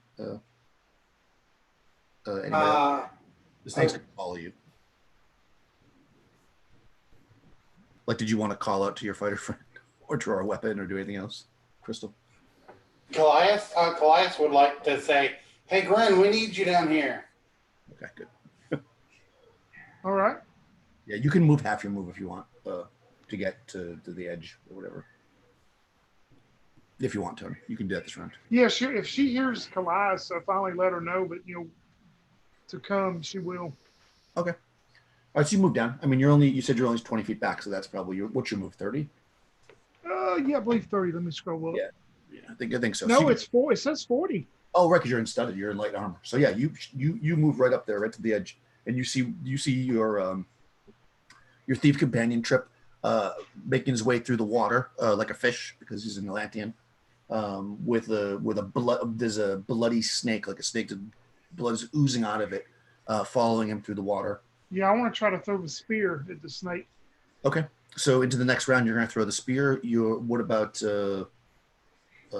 Callias? What are you going to do this round? Callias this round will take his short bow and shoot the snake with it. Okay, yeah, you do that. So you pull your bow and shoot the snake. And I think, though, because you got to pull it out, we'll just give you one shot this round. So I think normally you get 2 shots, right? That's fine. There was a lot let me the lantern and the spear. check. Yeah, that's fine. I mean, I'm gonna have to. Yeah, I mean, I probably have the lantern set down beside me at this point, but I haven't set it, so that's fine. I usually get 3-2 attack rate. Okay. Oh, okay, that's fine then. So you'll get 1, and then you'll get 2 next round. So Yeah, that's perfect. Okay. And how about what's Trip doing? You still running for the thing, or are you going to attack the snake? Is following you? I think he'll. I mean, it would make sense that he turns around and faces it. He got some distance, but he'll turn around and face it. Okay. Yeah, you see that the snake, although it's not quite as fast as you, it's moved up on you. So yeah. Let's roll initiative because you won last time, so you can roll again. Okay. It got a 1. Ooh, yeah, it's not doing 3. Or sorry, 2. 2. 2. Okay, so you still go first. So melee goes first. So your attack will go first, then the missile weapons. Me? Yep. So Trip goes first. Okay, I'll step forward. It's hissing at me. I'm gonna step forward and try to slice its head right off. All right. 13 this time. So that hits AC 6, I believe. Is that? That's enough. Yeah. Okay, just enough. Okay. So let's see. We're still striking two-handed with the sword. Ooh, jeez. Yeah, that's not good for him. That's 10. I've rolled extremely well on this long sword. I think I'm sticking with it. Double-handed longsword. So you do exactly what you defined, what you said you were going to do. You step forward and just behead the snake as it's like coming up out of the water, and you just shook, and its big old head falls on the ground and blood falling out of it. Awesome. Yeah, and the body is just kind of like floating a little bit and starting to sink. And we're out of combat. It's dead. I So, drink the blood from its neck. No. Have you seen people do is that what you're gonna, I've heard people do that. They cut anyway. is that what you're gonna do? No, I'm joking. God no. God no. All right, so the body just sinks then into the water. Yeah, you guys above, you see that the snake died, so I'm assuming you're not attacking. No, Grin looks at Elias and says, I thought you said you needed me. Callias is going to shoot Trip. No, I'm kidding. Hey, you were gonna shoot. You said you were gonna shoot. Yeah, I said I was going to shoot, so there's no other target now. Sorry. Yeah. You took the kill. I mean, you did go into the water, so it's your right to kill the snake. That's right. That's right. Yes, you slay the snake. Oh yeah, I skin it and I make some boots. You're gonna take the body of the snake? No, I don't. I probably later. Yeah, I will. I'll say this thing's probably worth it. This pelt's probably worth something to on the black market in the markets. Okay, so you want to grab the body? Okay, you can do that. Yeah. Definitely. It's long. You could probably tie it to the rope if your friends help you and have it be dragged up or something. Yeah. Drag this thing up. It's probably good eating too. He wants to take a dead snake. See, I need help after all. I mean, it is a snake. They do make snakeskin boots. It's not to. Yeah. So yeah, I'll Callias will drag it up for him, and Callias will say, "Well, since you're down there, check what's in the bag." Oh, I'm on it. Cool. All right. Yeah, you move forward to the bag. Splashing through the water. It's like 4 feet deep. So you're moving through the water, and you get up there. It's just kind of just above because you're like 6 foot tall, right? So you can actually kind of reach what's up there. And what you notice as soon as you get close enough to kind of see it, it looks like it's actually something wrapped in a blanket. And based on its length and width, you think it's a body. I thought it was going to be a body. Yep. People up. Yeah. Mafiosos dropped a body down here. It looks like wrapped it in a carpet. I'm going to open it. Is it our boy? You can't tell who it is because it is a skeleton. Oh. So you know that it's been dead for a while. Probably not. It is more or less completely rotted away. So you see the skull and whatever. Some things are still on it. Like, for instance, it has kind of unusual leather armor. It's kind of like a light gray color. He's also wearing on his belt a short sword. Right. There is a small so basically the body's like this, Yeah. and there's like a sack basically, with like a gear sack, like a backpack, I guess, here. Yeah. And if you were to pull that open, there's a set of thieves' tools in there. There's a sack with some gold and pearls. Yeah. And there's also a hard leather pouch on the person's belt, like a stiff leather pouch. And if you were to pop that open, You want to tell me in secret? you can, if you want. So let's see. Yeah, so I'm going to quickly take the sword. I'm going to yell back, "Oh, it's just a rotting corpse." And I'm going to take the sword and I'm going to start to put on the armor and stuff and see if I can do it kind of in the corner. But they can probably see me straight across the room. You're gonna start pulling the armor off and put on the dead person's armor. Well, it's not rotted, right? Or is it You can do it for sure. I mean, but you're gonna strip down naked in a place where there's. I mean, you can do it if you want. Well, does it seem like it hasn't rotted after all this time? Yeah, no, the armor definitely seems really nice. Just the idea of putting it on in the middle of in a pool of water where there was a snake that fought you. I mean, you can do it if you want. It's up to you. Oh, it's nothing worse than where I change at home. Okay. All right, so you're stripping. Yeah. This guy's got a change of clothes, it looks like. And you're gonna put them on? You know me, I've got weird fetishes. Okay. Fair enough.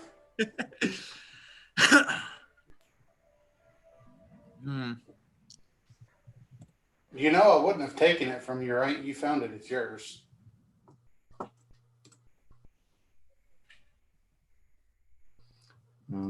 Okay, and you are Atlantean, right? So this is actually good. Well, there's a few things to share here for sure.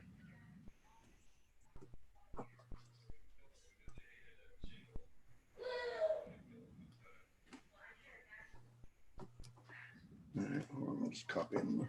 There we go. That's what's in that. What? Mm-hmm.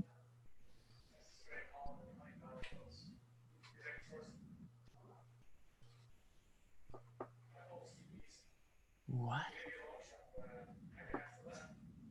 Huh. Oh, Crystal, roll a d6. Well, I roll a d6. Yeah, you can roll. Sure.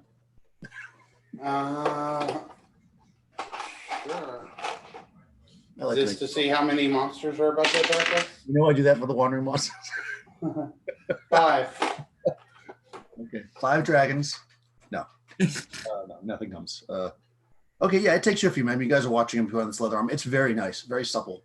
Doesn't seem old at all. The sword is because it was probably exposed to water. The sword itself, when you kind of look at it, is it's got some rust on it. It could probably be recovered, but the scabbard's probably got to be replaced because that's mostly leather. Right. But the stuff that was in the bag, like the thieves' tools and stuff, that was like the bag's like fairly water resistant, so that stuff is all fine. Okay. Yeah, I'll probably sell the sword on because I have my own. Unless someone else, I'll say if there's a sword here if anyone wants it. Otherwise, it's in the pot. There's some thieves' tools. They're in the pot. Otherwise, there's a little bit of gold, but I get the lion's share because I killed that giant monstrous snake, or at least I get a good cut. And I'm wearing this silk armor. This is the comfiest thing ever. So nobody's taking this off me.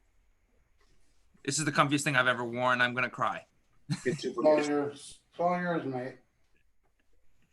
But if you need a sword, it's here. Whatever. Okay.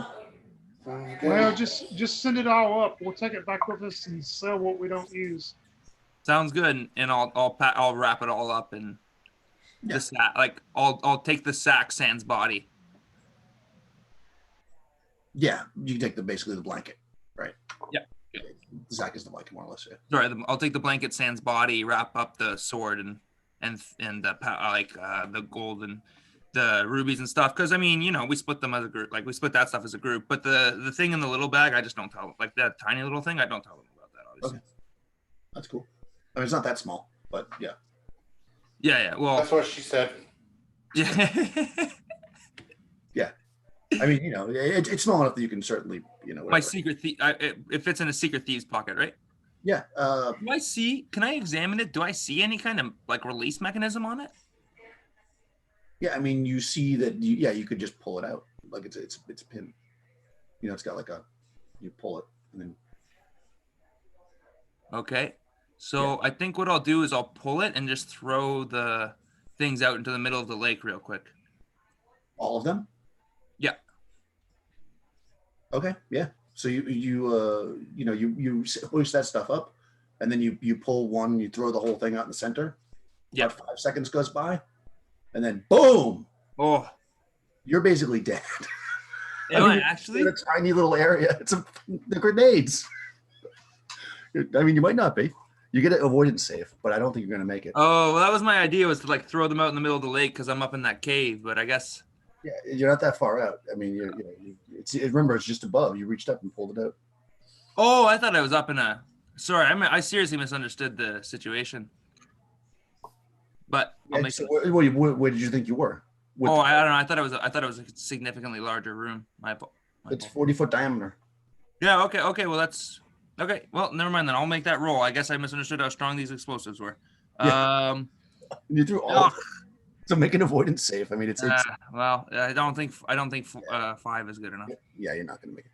Okay, guys. So from above, let's see. You're 40 feet up. No, you're 50 feet up. You're actually fine.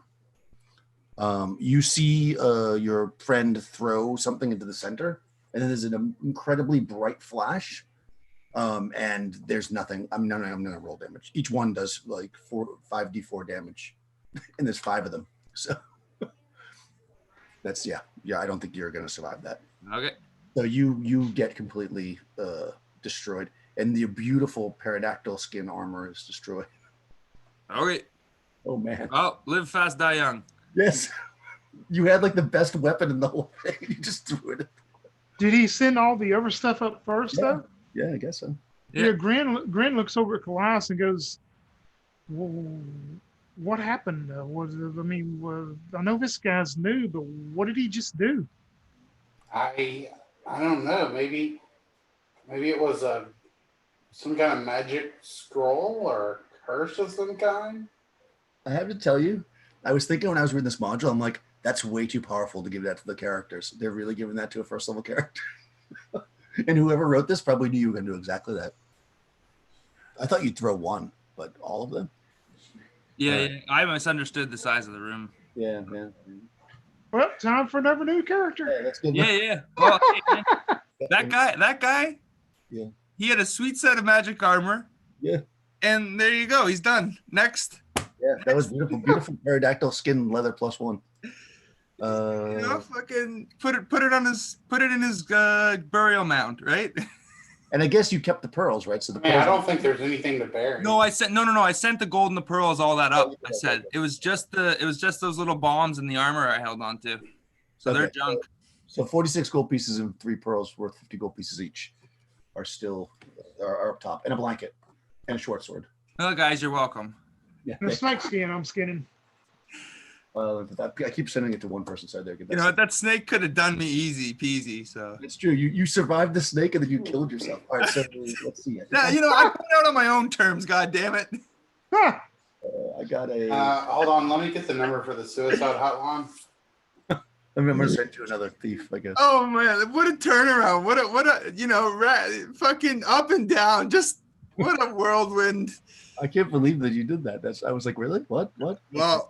I wasn't. Yeah, I just got a smile on my face. That's D&D right there, up and down, just like that. Yeah, that was awesome. So that did 25 d4 damage, right? Yeah, each one does 5d4 in a 20-foot radius. Okay, so I'm just gonna roll that. Was that 24d? Yeah, 25d4. Go ahead and roll. 25 d4, eh? Oh, 65 damage. That's easy peasy. I eat that for breakfast, baby. Not only that, because they're radiation grenades, anybody that gets caught in it, even if you make the saving throw, you die in 1d12 days without a cure disease on you. Oh, so I'm literally gone. I'm just you are. It's right. It'd be basically you just nuked yourself. Like yeah, they're out of range, so thank God. Otherwise, they'd be dead in 12 days. That would suck. Actually, oh my God. You guys just look down and there's just a silhouette against the cave wall. Yes, exactly. It's just a silhouette. Oh my God! It's like if you've ever seen the things in Japan where where people were standing, it's just white, and everywhere else singed black.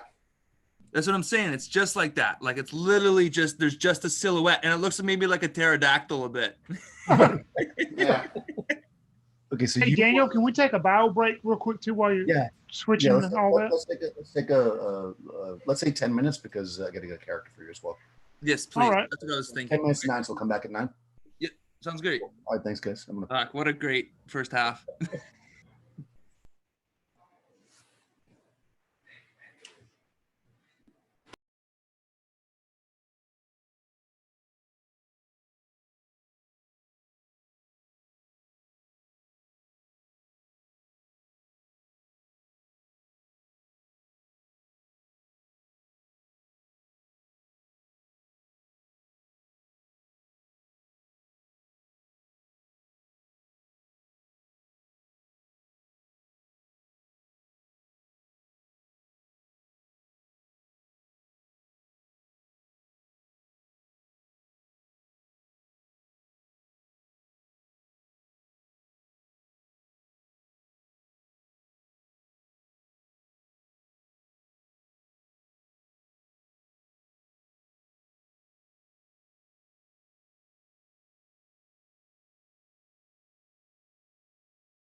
I'm back.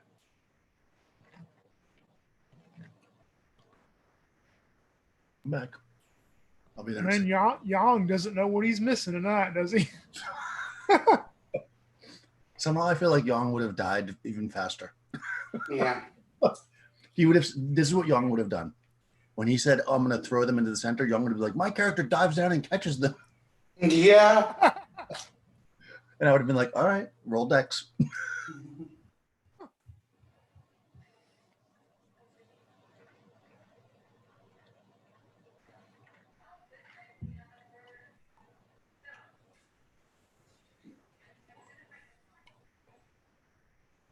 Man, Callius is going to be the only one to be wise enough to continue on. Yeah. And that's saying something. Seems like Elias has only an 11 wisdom.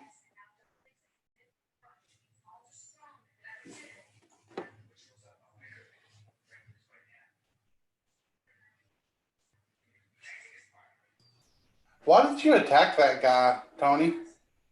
That drunkard. Because he would have known that he would have been a threat at some point, and the threat was standing right next to you, evidently. Yeah. I mean, we're thieves. And we see other thieves. I mean, everybody's a threat. Yeah. But unfortunately, bad rolls didn't help me. Yeah, it's fine. It happens to the best of us.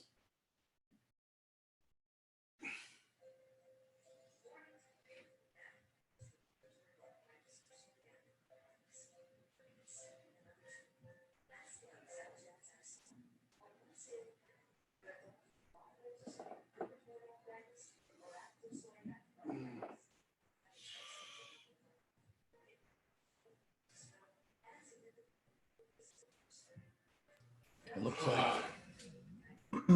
looks like my friend Henry is probably going to join us too. So you guys will have more backup, so you can flow yourselves up. Nice. Just have to figure out how to. All right. You back? All right. Let's see. We're gonna have. I mean, since you're a thief, so we'll change this up a little bit here. You're going to be coming with there's another guy about to join us, Chris. His name is Henry. So we'll show up together. Yeah. Yeah, you guys will show up together. We'll say that you guys were together. When he gets here, I'll explain it. We'll just say you guys were together and that you followed because you're a thief too, so you saw them and maybe you followed. Yeah, well, they came in with the bloody guy, and they're like, "Oh, down at some lotus peddlers jumped us, and there was this secret thing. It's the whole talk of the guild. It's all over town already." Yeah. Okay, so Henry, we're saying that. So Chris's character just died. Welcome, Henry. In a big way. Yeah. But he's a thief. She's a thief. I think your new character's a thief. Oh, am I? I sent it to you in the thing. Did you get it? Okay. Yeah. Yeah. I'm looking at. I didn't look at gender. Sorry. Yeah, I think. I mean, you can change it if you want. Yes. So we'll just say that because it was a character who was dragged out earlier. That you guys saw that happen. So maybe you were following to see where the cool adventure might be on a Saturday night. And you just heard just so you know where you are. You followed them into a warehouse, down a hole in the ground, down a long wooden ladder, through some limestone tunnels. And as you're kind of creeping up to see what was going on, you heard a massive explosion and a flash of light. And then two people go, "What the hell was that?" Oh, my.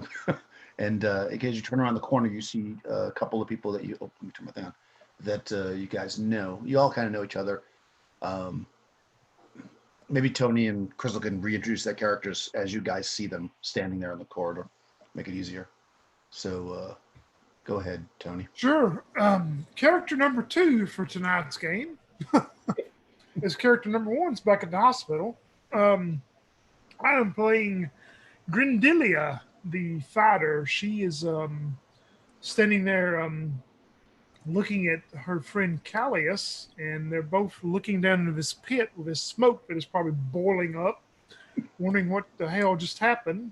But she's tall. She's carrying a long sword and a spear. And you may have seen her around town somewhere before. But she's friends with Callias, and that is Grindelia, the fighter. Okay. And Crystal? You also see another young man with a bandana wrapped around his head, pulling his hair back and dressed in sort of nice clothes that are pulled around him rather tightly. His name is Callias, and he's standing there as well, like conversing with Grin at this moment about what just happened, and trying to figure it out himself. And says, maybe that armor was cursed, and he was teleported somewhere else, because I don't see any signs of him. Just that smear on the wall. Either that, or there's much bigger things down there than a giant snake. Yeah. Okay. So you guys come upon this. I guess you can maybe give a quick intro of your character. What ho, Callias? Grindelia, where are your compatriots? We heard that Tripfon was here with you. He was, and now he's there and there and there. Oh, so the fool finally met his end. Seems like it. Well, did he leave anything good behind? Not a thing. Yeah, no, not anything too valuable. Well, when I pick your corpses later, I'll have to double check. Yeah, fair enough. And she laughs, and it's like good natured from her. And in front of you is this absolutely massive woman. Absolutely massive. 6'2", 220, black hair, black eyes, we'll say black skin. She's just absolutely effing huge. Pretty much the biggest woman you've ever seen, one of the biggest people you've ever seen. And you know that she would probably crush you if she meant to. And that's why she's known as like one of the nicest people in the guild. It's kind of like everyone goes to her. She's like street urchins and stuff go to her for assistance and things. She's not a mean thug. She's actually like a backbone in the community. Nice. Lippus, the Black. And how about you, Henry? So you said I wake up in the dark. Yeah, we changed. So I was fumbling around in the dark, and these guys bust in. That's the first light I see. Yeah, so you were actually on the Lotus. That's what I was going to do with you, but since everybody died, we switched out. Oh, okay. You actually come in with Ilippus. You're actually friendly with her, right? Okay. Because she was like, hey, these guys are clearly onto something because they brought back a wounded person, so there's clearly a little adventure going on. So you guys have kind of sought out the adventure in gold. Okay. You know that the Thieves Guild is offering, everybody knows this, a reward of at least 100 gold pieces for information about finding out where some of their beggars are being, they're kind of disappearing. So somebody's been kidnapping them. So that could be one reason why you might want to be here, besides just general adventure. Well, yes, of course I knew about this job before. I am Althenes Sostrataderos, the Mighty. And of course, I knew about this job. Nothing goes on in this town that escapes my notice. But it seemed likely beneath my skills. So, but then when the wounded came back, it seemed, I thought maybe I had judged too hastily. Fear not, I am here now. That's right. Me and Nathanius were just lifting at the gymnasium, getting all oiled up. But we put that on hold to come on down here. Well, good. I have something for you, Epis, that will be just up your alley. And Grin will grab one of those spears. I guess probably the spear that the blowed-up thief left up top, and throw her a spear if she wants it. Absolutely. I shall skewer the next foe.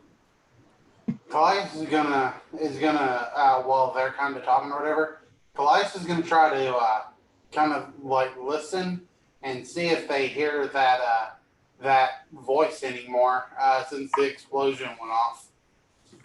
All right, so you kind of maybe step a little bit in front of them or tell them to hush or whatever, or wait till there's a lull in the conversation where things start to get awkward, and you listen, and you no longer hear it. I wonder if that explosion scared whoever it was off, or maybe it scared them into silence. You say that out loud? Yeah. Gran looks at you and says, "What are you speaking of?" Because you're the only one that knows that at this point. Oh yeah, that's right. Oh, I apologize.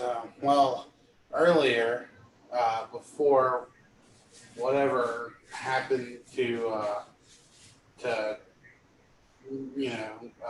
thief down there, whatever on the trip, we heard muffled sounds, perhaps female in origin, coming from further down the cave. Well, I imagine they heard that loud noise like we did, and they're probably wondering what the hell is going on around here. Well, I mean, we could go back and search that other direction, but I'm kind of curious about that voice. So, should we keep going? I mean, I'm pretty sure whatever was down in that water is no longer down in that water. The only way, Daniel, for like us that we are there now looking at, the only way across this is, like you say, is to climb across it or to go down and then back up. Is that right? Yeah, if you're not a thief, you'd have to climb down the 50 foot into the water and then cross the water and then like throw a grapple up or something, and or have a thief climb up and climb back up one of the other passages. Because basically you've got two other passages leaving this room. You got the north passage and you got the east passage. I'm sorry, the west passage that's on the east wall of this room. It's on the southeast corner. So, but yeah, the one thief tried to scale across the thing and wasn't so successful, which triggered all this. But Do we have another thief? Who's a thief? There was a thief, but they got blown up. No spare. Well, Callias and I are both associated with the guild in different ways. Right. You're a fighter. You're actually a thief too, but there's fighters in the group. You've got just mechanically, you've got two fighters. They can't make that climb because it's a sheer surface. You would need the thief skills to do that. All so, right. but you could climb straight down. You could climb into the water and then cross and then throw a rope up and climb up. You could definitely do that, but you couldn't. Is the water moving? Callias will ask if Grendel has any rope on them. So there was. I'm sorry. Let me just explain because Henry just got here, so he's. Oh, sorry. So maybe you guys, or unless you want to explain it to him, but basically there's about 4 foot of water down there, and there was a giant python which was killed, and then the thief that crawled down there set up some kind of we'll say magic, and basically there's not a piece of them left. So yeah, there's no body parts. It's like, I mean, you can be pretty confident that anything that's down there is dead. And if it's not dead, then shit. From the explosion. That's right. Triggered by the Mm-hmm. And if it's not dead, then we probably need to get out of here because the thing is going to eat us. And it was like a bomb that went off, not like a blast that came out of a. Yeah, the thief found something and it blew up. Then threw it into the center and it blew Well, up. would you look at that? I have listed on my sheet a small hammer, 12 iron spikes, and a 50-foot length of hemp rope. Look at that. How far down is it? Let me ask you this, Callias. Since you're probably the most spry of us here right now, can you climb across and secure everything that we can go down into the water, but you can secure us an easier way out? Well, I have a grappling hook in my rope here, so I'll just. I'm just already securing my rope to the side. Yeah. Just set that rope up with a pitten, put it down, and I'll grapple over to the other side. And then we can all go down and, I'll grapple over. If there's a stalagmite or stalactite, whichever the lower one, a thing I can tie the rope around that's like more stable than a spike driven into something? It's kind of soft line. Stalagmite is the one that comes out before. There's some of the ones that are in the ceiling above you, but they're like not where you can get to them. But in the hallway that you're at, no, you'd have to just bang it into the All line. right, can I find a crevice that will like I can put a spike into very solidly? Yeah, you definitely can do that. Okay, cool. So I do that. Pound and spike, loop the rope around it. Yeah, going down is no problem. With that, you can easily put a spike around. Your adventurers, you know how to put a spike into a limestone. Yeah, you can climb that. So are you, just so I'm clear, so you're gonna go down first? I hadn't gotten to the point of who's gonna climb first yet. I just figured. Oh yeah. If I end up securing a rope, might as well do it. I had the spikes. Okay. Because Callie. But I might be the best at climbing. I've got good strength and dex. Yeah. I mean, I have no idea. I confess I have not read the mechanics of this game at all. Figured I'd just wing it, but yeah, the way that the climbing, I mean, yeah, it'd be a strength check or whatever if need be. Okay. It's not going to be hard. You're climbing down. So test of strength. What does this 4 to 6 mean? Right. So you roll a 6-sided die, 1 through 4, you succeed. But you don't. Okay. You're taking your time. You're not rushing. You can climb down the rope. The question is, so just logistically, is somebody going down first, then crossing and setting up the other rope before everybody follows? Or just to clarify what Grin's idea was to Callias, and the rest of them was for Callias to scale across and go ahead and set up a way for us while we're going down. That once we get down, Callias has the rope secured and ready for us to just climb right back up on every side. So you want to set up the up rope before you all climb down. Yeah, that was my suggestion to the group. Is Callias already on the other side?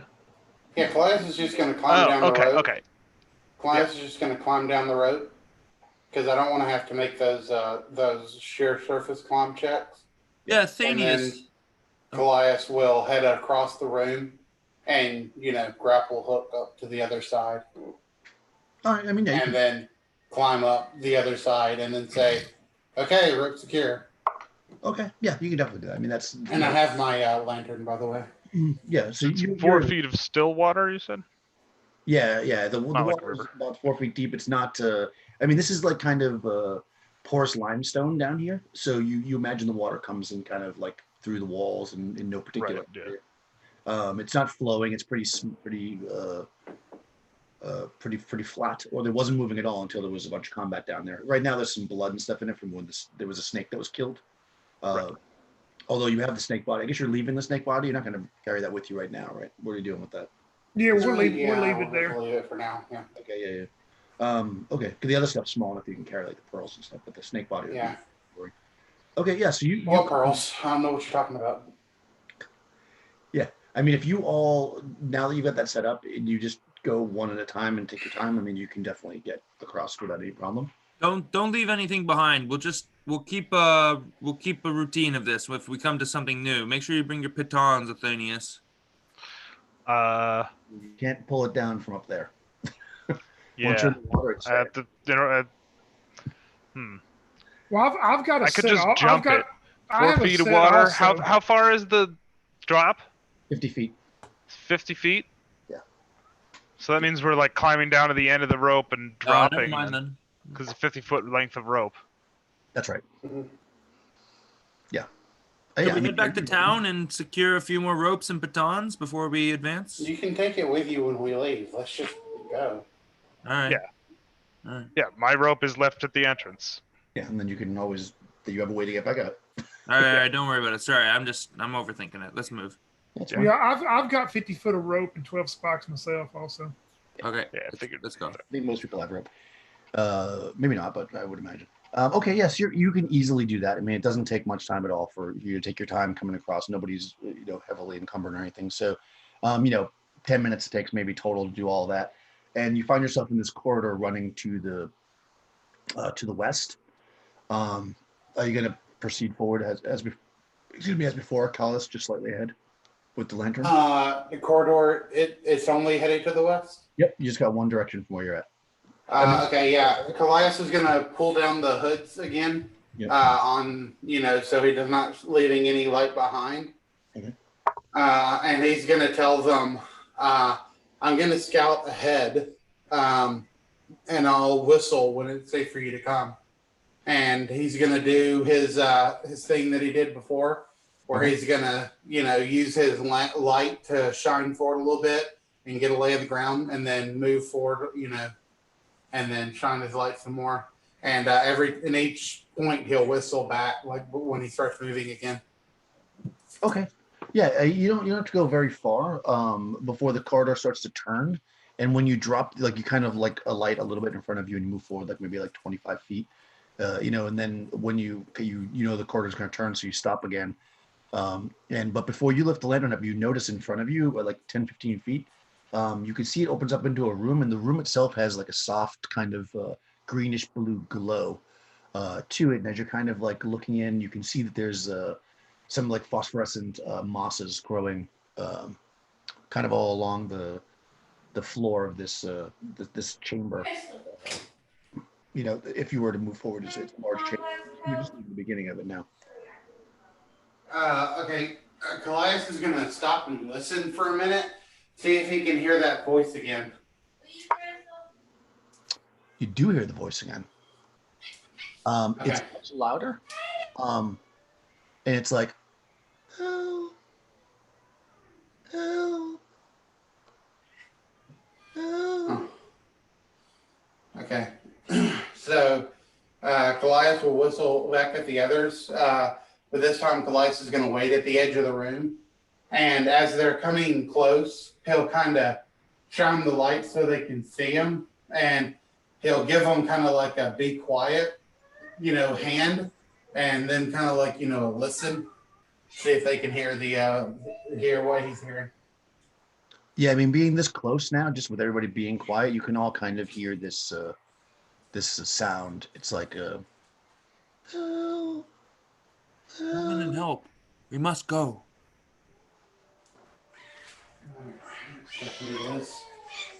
Sounds worse than one of those alley cats. Well, let's continue along the way, and let's see. And Callias will shine the lamp back into the room, and make sure there's no holes in the ground or magical devices that will blow them up. oh, okay, yeah. You start to walk forward with the lantern shown. When you get to the edge, basically, of the room, you can step over it if you don't want to step into it, because the moss kind of goes almost up to the edge of the corridor. It mostly covers the room itself. Is like let's say 60 feet north to south, maybe like 35, 40 feet east to west. And you're coming from the the east wall. You're heading west. You can step like over about a 4 or 5 foot patch of the moss if you don't want to step on it, to just be on regular limestone. But as you do that and you look south, almost the entire room on that part of it, so we'll say 2/3 of the room, is covered with this phosphorescent moss. And you can see that it's kind of like it's almost like slowly pulsating, like a little bit lighter, then a little bit brighter, like very, very minutely. It's almost hard to make out, especially with the lantern and everything. To your right, you can see that there's a bit of a like a 5-foot ledge, so you'd have to like climb up to get onto it if you want to.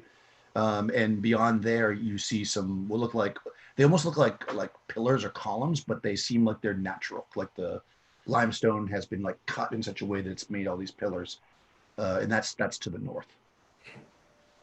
You don't see any other ways out of the room though from here, from where you're standing, without more exploration or whatever. So what you want to do? I'm assuming everybody's in the room at this point. You all kind of moved in. Does anyone know what this stuff is growing on the walls? Oh, you don't want to smoke it. Moss? I don't think we got anybody with any kind of magical or alchemic background. Oh. Yeah, you all have backgrounds, but you can look. It's on the page with like your height and weight and stuff. Saddler. I think anybody has that though. So I deal with horses. Yeah. Makes sense. I sew clothes. Yeah, I think I was also a clother. I'm a tailor. Nice. You would You're a fly. tailor. I was actually a clother. Clother. So I don't know. I guess I sold clothes. You made them. I sold them. Yeah, or maybe just the cloth itself. Maybe. Yeah. So essentially, just there's the way that you came in, of course, which would be back to the east. To the south, you'd have to walk through this phosphorescent moss to be able to explore more. Slightly to the north, you've got basically a ledge that you got to climb up on if you want to go up there. And beyond, like 10, 15 feet beyond where that ledge is where these kind of columns are. Let's see. And you hear the sound again. It seems to be coming from the south. And as the sound is emanating, you can see that the moss is almost like air is coming under it. It's like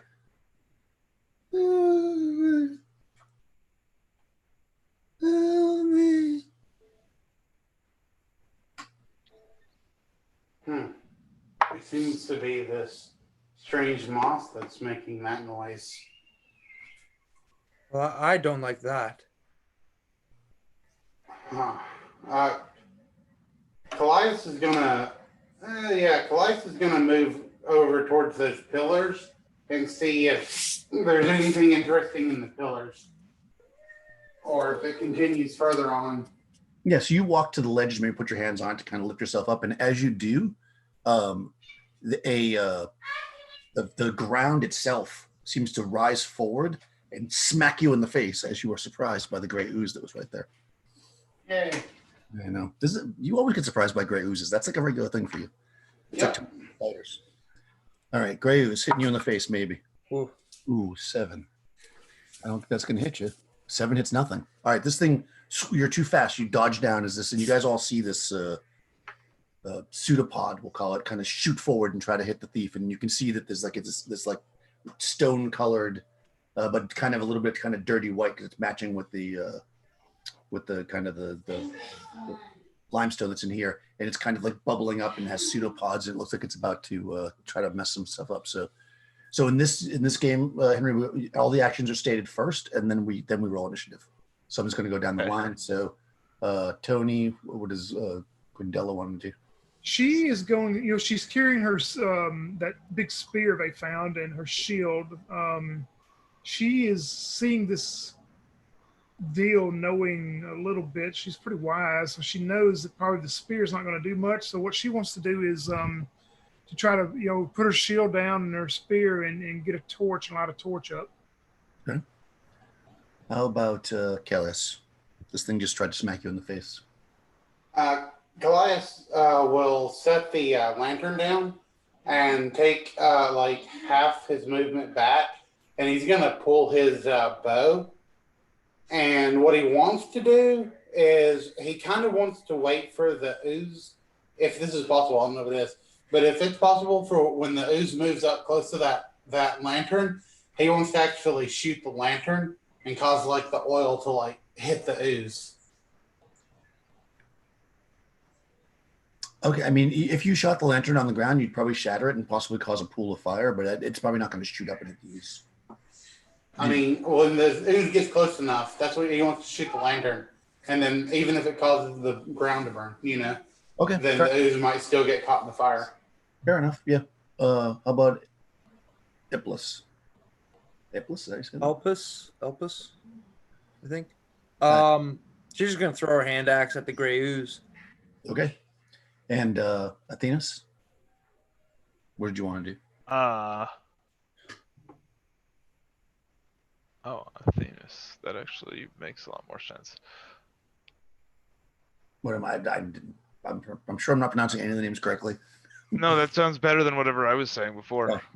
Oh. Athenas. So I say it. Yeah. Athenas Ardaros the Mighty will move forward in front of the bowman and set his trident against a charge. Oh, that's true. You can do that, actually. All right, cool. Which, unless that's like mechanically stupidly unuseful. I mean, it's only useful if the thing charges at you, which it Like, may. is this a thing that would never charge? And I know, you know what I mean? It Or does seems everything charge unlikely in this that it system? would charge, so that's probably. I mean, being a fighter, you probably know that. Okay, can they're like readied actions or anything? No, I mean, Okay, not then I'm really. gonna move up and throw a dart at it. Yeah, I mean, if you want to like, for instance, if you want to say if it comes towards me, I'm going to stab it. You could do that. I mean, it's not really ready to action. You're just waiting for it to hit you, or come to you, I guess. Okay, yeah, I'm gonna move up with my trident, and if it comes near, I'm gonna hit it. With the trident, okay. Yeah. Cool. All right, so we'll roll initiative. Crystal, let's have you roll. So D6 at side initiative. The ooh's got a 3. Okay. Rolling 2. 2. All right, so it's going to go first. All right, you're the closest thing to it. It's going to try to hit you. It's going to try to hit you in the face again. Great. Oh, roll a 2. Jeez. All right, you're getting the good rolls now, the bad rolls for you. The ooze reaches out again and tries to hit you and is unsuccessful. But it does not move because it didn't need to make its attack. So it's going to stay where it's at for now. So does that change what anybody's doing? I don't think so. We've got a torch being lit. That's going to happen. Nobody's meleeing it unless you want to. You throw in the axe, right? And so the axe goes first then. So go ahead and throw your axe. Iblis. 3. And it was 3 or you rolled a 3? I rolled a 3. I totally it goes Yeah. wild. I can't see it that well. Yeah, it's pretty blended. You throw this axe and it flies past the ooze and clatters on the ground behind it. So you can either it didn't move towards you. Crystal, can you mute, please? Oh, yeah, sorry. Since you're moving to it to stab it, Henry, you'll actually go after the missile fire. So whoever's got a missile weapon is going to go first. So Crystal's arrow would go. If you want to shoot the lantern, it's up to you. It didn't move. You can forego that if you want, Crystal.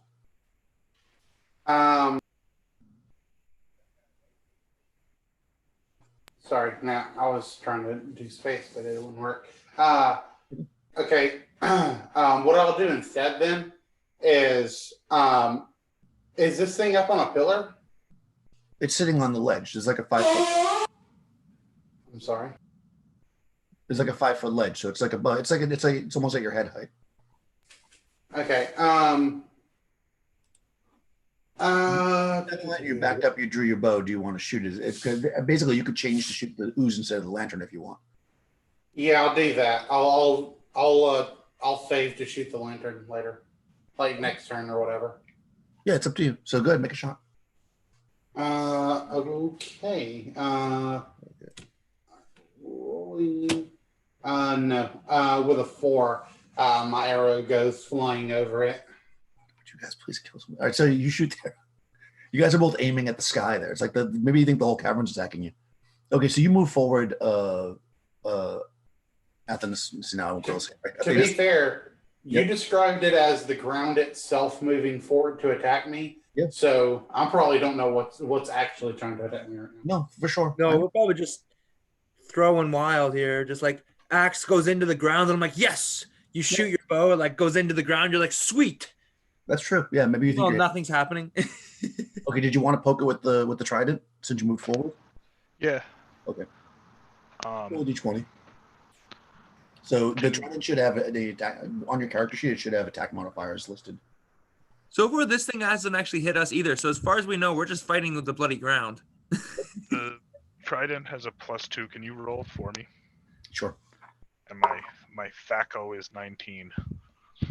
Okay. Yeah. All right. So I rolled an 11 + 2 is 13. What your fighting ability is 1, right? So 13 that hits. Yeah, you hit it. Okay, cool. Stab into it with the trident. What's the damage on the trident?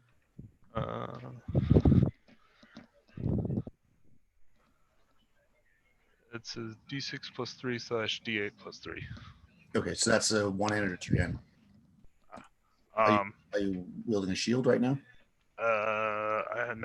No, I'm not, because I was Okay, so two-handed. Okay. considering darts. All right, so that's 5 plus your spell +3, so that's 8. All right, you jam into this thing, and it makes like a a hissing noise as your trident starts to be dissolved by its flesh.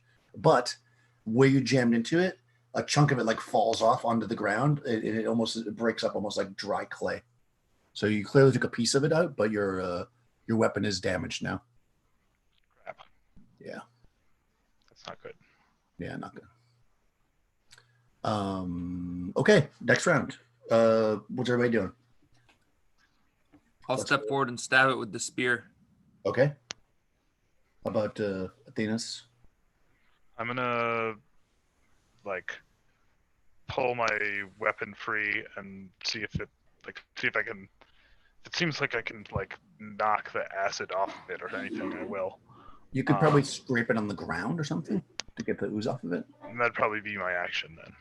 Okay, yeah, you'd have to do that for an action. If it seems worthwhile, that's what I'm gonna do. Let's see how this works. If it doesn't seem worthwhile, I'm gonna back up and chuck a dart at the thing. Yeah, okay, so basically when we get to you, we'll narrate that. And I'll let you know. Kellis, what are you doing? I'm gonna shoot another arrow at it. Okay, how about Grindella? Grin's going to run up with maybe she's got the torch lit by now, so she's going to run up to try to burn it and yelling at the rest of them for some of them to throw a pint of oil on it.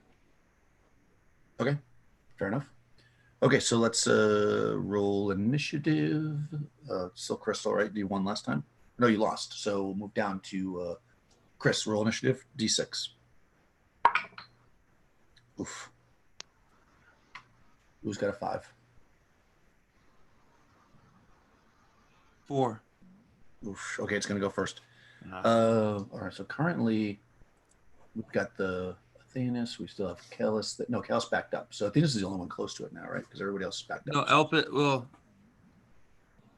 Yeah. You're going to move forward. I guess at this moment, yeah. You threw the I action. haven't moved yet. I haven't moved yet. Yeah. So the only one close to it is Athenas. The ooze reaches out at you and rolls a 9, which hits AC 8. What's your AC there, Athenas? I'm assuming it's better than 8, but it might not be. Who knows? You're a fighter, right? So Yeah, I have scale. yeah, it doesn't hit you. It lashes out and you step back or whatever, and it misses. Wow, this thing can't hit for shit, which is good for you. It's 4/5 and 3/5. My missile. Perfect. Okay. So yeah, it misses by a mile. And now we swing back to melee. So basically, when you pull the trident out, you can see that it's being eaten up. Yeah, if you pull back and like kind of cleanse it on the ground, you think you can salvage it. But you won't be able to throw a dart this turn. So if you want to do that, No, but that's what I do. Save my weapon. all right. So torch is also melee because you're coming in and hitting it with the torch. So go ahead and make an attack. All right. Oh, a 17 on the die, so that's going to hit probably at least armor class 0, I think. Yeah, With you the hit it. bonuses. You hit it, and the torch almost goes out. It doesn't seem to affect it at all. It just goes almost like it'd be almost like you stuck the torch in a bucket of water, is what it kind of looks like. All right, but it's still lit a little bit. It is lit a little bit, but it doesn't seem like it did anything to it. Yeah, she'll move. If she's got any movement, she'll move back some then. Yeah, Being surprised by that. Yeah, I mean, it already went, so you'll do it in the second phase, but it can't do anything to you, so you're fine. And then finally the spear. Go ahead and make an attack with the Yeah, spear. I'll step in and stab. Nope. Getting a 5. What about my arrow? Yeah, missiles go after melee in this. Okay, It's the sorry. opposite of BX. Now it's missiles, so go ahead. I rolled a nat 20, and I did max damage, 6 damage. Fantastic. Yeah. Okay, so you critted. Yeah. So roll So a D6. like Colias.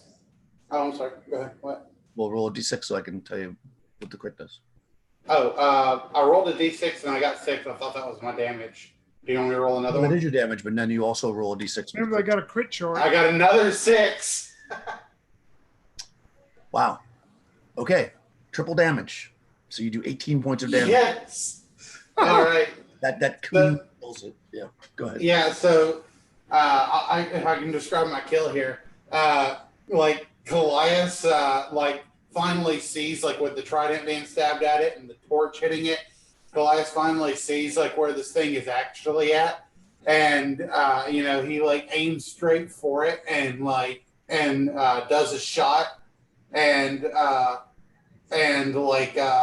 man, how can I make this like epic? Oh, he actually aims up at the ceiling at a stalactite and like shoots the stalactite, and the stalactite falls down and slams into this ooze, and just like it explodes like a pimple and just like it goes everywhere. Nice. Awesome. Then the stalactite moves towards us because it's really a piercer. Yeah, I like the way you described that. So everybody make an avoidance save to not get the acid on them. No, I'm just kidding. you cleanly kill this thing by collapsing the roof onto it. And yeah, you're able to clean off the trident, and if you spend your turn doing that. Yeah, it's quiet, and then you hear behind you.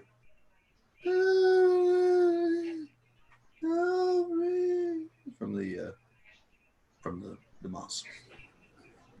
Goliath's gonna say, "Yeah, that's enough of that." And Goliath is gonna go collect his lantern, and he's strutting a little bit, has a little smirk on his face. Yeah, it was definitely a good shot. That may be the most damage anybody's done in a single hit in any of these games I've done so far. Would be except for spells, of course. And you're not even a fighter. Yeah. Okay, so going back to the thing you were going to do before, you hop up on the ledge and you move forward. You can see that where those kind of columns are, if you were to like kind of squeeze through, you could get through the cluster of them, and there is a tight kind of cave behind there. It's only about, we'll say like 3.5, 4 feet wide, so you'd probably have to walk through kind of sideways, but you definitely could fit through it if you wanted to continue that direction. Well, it looks like a tight cave pattern further ahead. Since you have that torch, Grim, is there a path behind that moth? I'm curious. The mossy, but beyond the moss, I mean, it's like you're looking at about 40-foot-ish depth of the floor covered in it, and then from what you can tell, there's just walls back there. You'd have to walk through the moss to explore more if you wanted to like search for a secret door or anything like that. I'm not too crazy about that idea.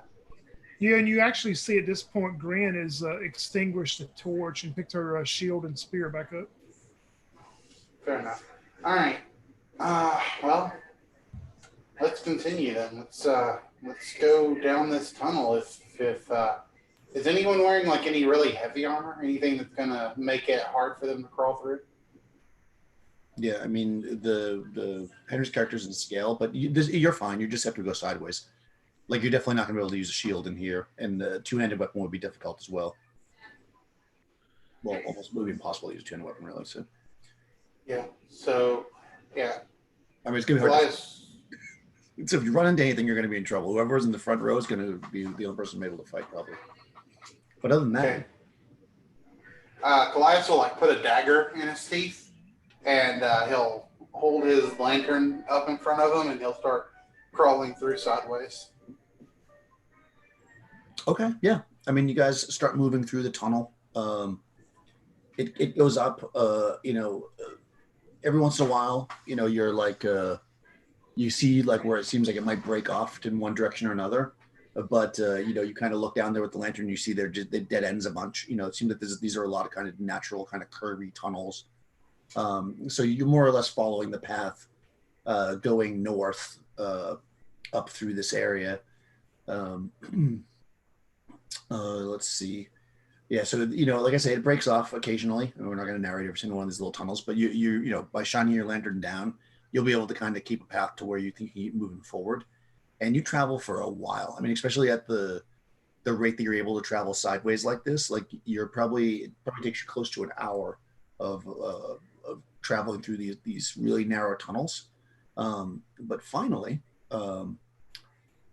you see in front of you, it looks like the wall seems to be, it looks like there's a room in front of you, and where you're coming from seems to be, because it's a natural tunnel. It looks like maybe the wall collapsed in the room, and this tunnel is going to come out into the room. And as you move yourself forward, you see, let's see. scroll. Okay. You're looking into what you can immediately make out to be a crypt. It's a carved stone, like properly carved and stacked stone. It's you're coming in from the south wall. Basically the corner of the south. You're coming in the south wall on the west corner. It's about 20 foot east-west, and then it's about 50 foot north-south. In this chamber are several coffins of like wood, but like ancient wood that hasn't rotted away, but rather maybe solidified, petrified over time. All of the lids are removed. You can see 4 coffins in this room. You can see there's bones lying on the ground. Looks like on first examination, it looks like probably somebody came in and raided this tomb, because you can see just skeletons laying on the ground. They're like broken up, like there's an arm over here and a leg over there, the head's over there. They seem to have been in some kind of ancient armor and wielding some kind of like scimitars or whatever that are rusted. They're on the ground. Shields. So basically, it looked like there were soldiers in here. Most notably, though, you always have to give the most notable thing as the last thing you say. The entire ground in this thing is cobbled with human skulls. Oh, wonderful. So you're looking around, you're like, oh, and then you look at the ground and you're like, oh. Besides where you just came in, like I said, north-south, this thing runs about 60 foot. There's 3 kind of passageways that run out of the east wall, along the room. Okay. Callias is gonna like put his lantern down, start helping people out of the wall. And he's gonna say, these floors, cobbled with these skulls like this, I feel that this would make a great area to lay a trap. Maybe Elpis and I should, search and make sure that none of these skulls are set to let loose something deadly upon us. Sounds good. Okay, you guys want to do a trap? What's your traps skill? I have mine written in my name. Daniel. I can maybe get my character sheet. Okay, you fail. It's easy. Go ahead and talk again so I can see it. You rolled a 0. No, it's fine. Let's see, my manipulate traps is a 3 and 12. 3 and 12, okay. So it's the same for both of you, I'm assuming, unless you have a high int. I think int affects that. 3. Yeah. If you double click the thumbnail, you can pin any video. Aha! I was just saying how you couldn't do that. See that? No. Oh, there we go. Figured it out. So this is a computer, guys. I'm not computer literate, obviously. Yeah, you guys look around the room a bit. And everyone else is kind of examining the room too if you guys want to do anything. You don't see any thing that seems like it'd be a trap or any, scythe blades coming down or magical dust, pit traps or portcullis falling from the sky or, Or a 30-foot pit trap into a gelatinous cube. That's right. We do not see that. Yeah, okay. None of that's here. I don't know what kind of evil GM would do something like that, but It's totally terrible. yeah. All right. So it looks like all of the goods. If we do a thorough search of this room, all the valuables have been taken. Yeah, as you look through the room and you're kind of taking your time to go through, you find that there are a total of 8 of these coffins. Because there's 8 skeletons. They've all, the only thing they've left in there is basically the skeletons, what they were wearing, basically their armor, and you do see some rusty scimitars. You don't think they have any value though, like nothing beyond nothing worth recovering. It's all rotting to dust. Yeah, and they're usable. If you picked up a scimitar and cut somebody with it, it would probably work, but they're not worth selling. Well, this room, it seems like it's been relegated to the dust of ages. Shall we find a more profitable place to be than amongst the dead? Yes, I don't like being here at all. I sound just like that other person who was a skinny white Greek guy, yet I'm somehow a big black lady, but whatever, let's move on. Let me get a different voice. Anyway. You don't have to do voices. So you've got three passages. I mean, in searching the room, you Lead on. pretty easily that the three ways out of this room on the east wall basically all go into a hallway. So it's just three different entrances to the space. So as you walk out any of those, because none of them are trapped, you find yourself in a corridor running north-south. It's 10-foot wide corridor. You can tell, you're shining your lantern, that if you were to go to the north, it looks like it opens up into a large room. If you were to go to the south, it's like a T section of hallways where you could go, left, right. Well, let's go north first, since that's just one way. It looks like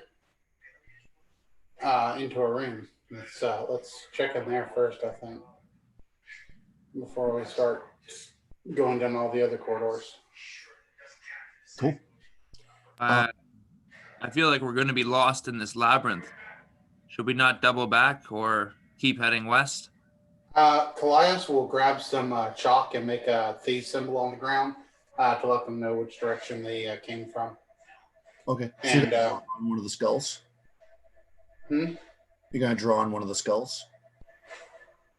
Well, that's white, so that seems like it would be a bad idea.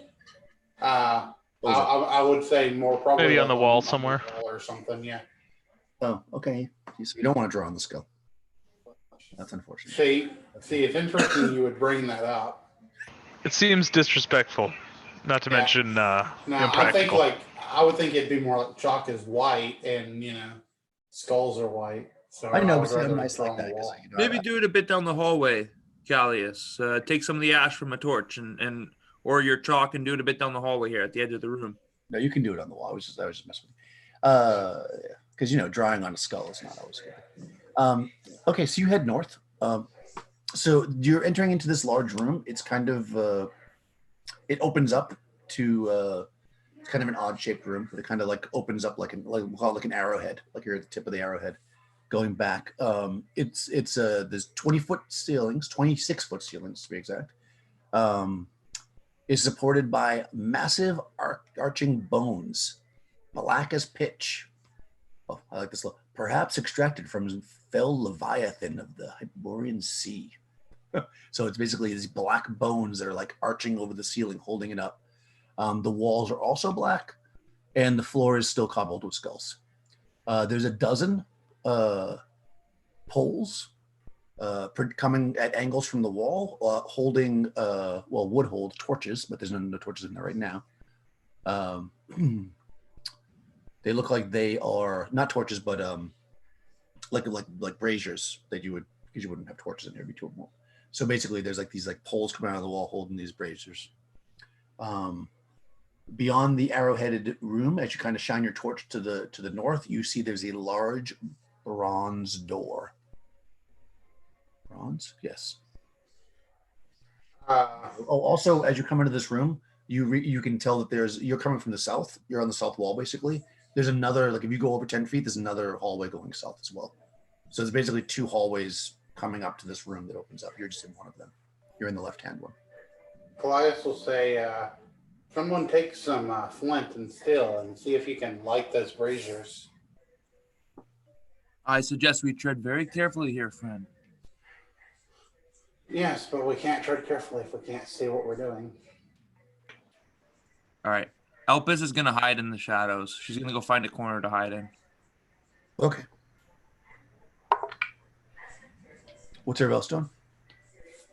I'll pull out my tinderbox and step over to one of the braziers, and I sort of look at it appraisingly. Does anything seem eldritch about it?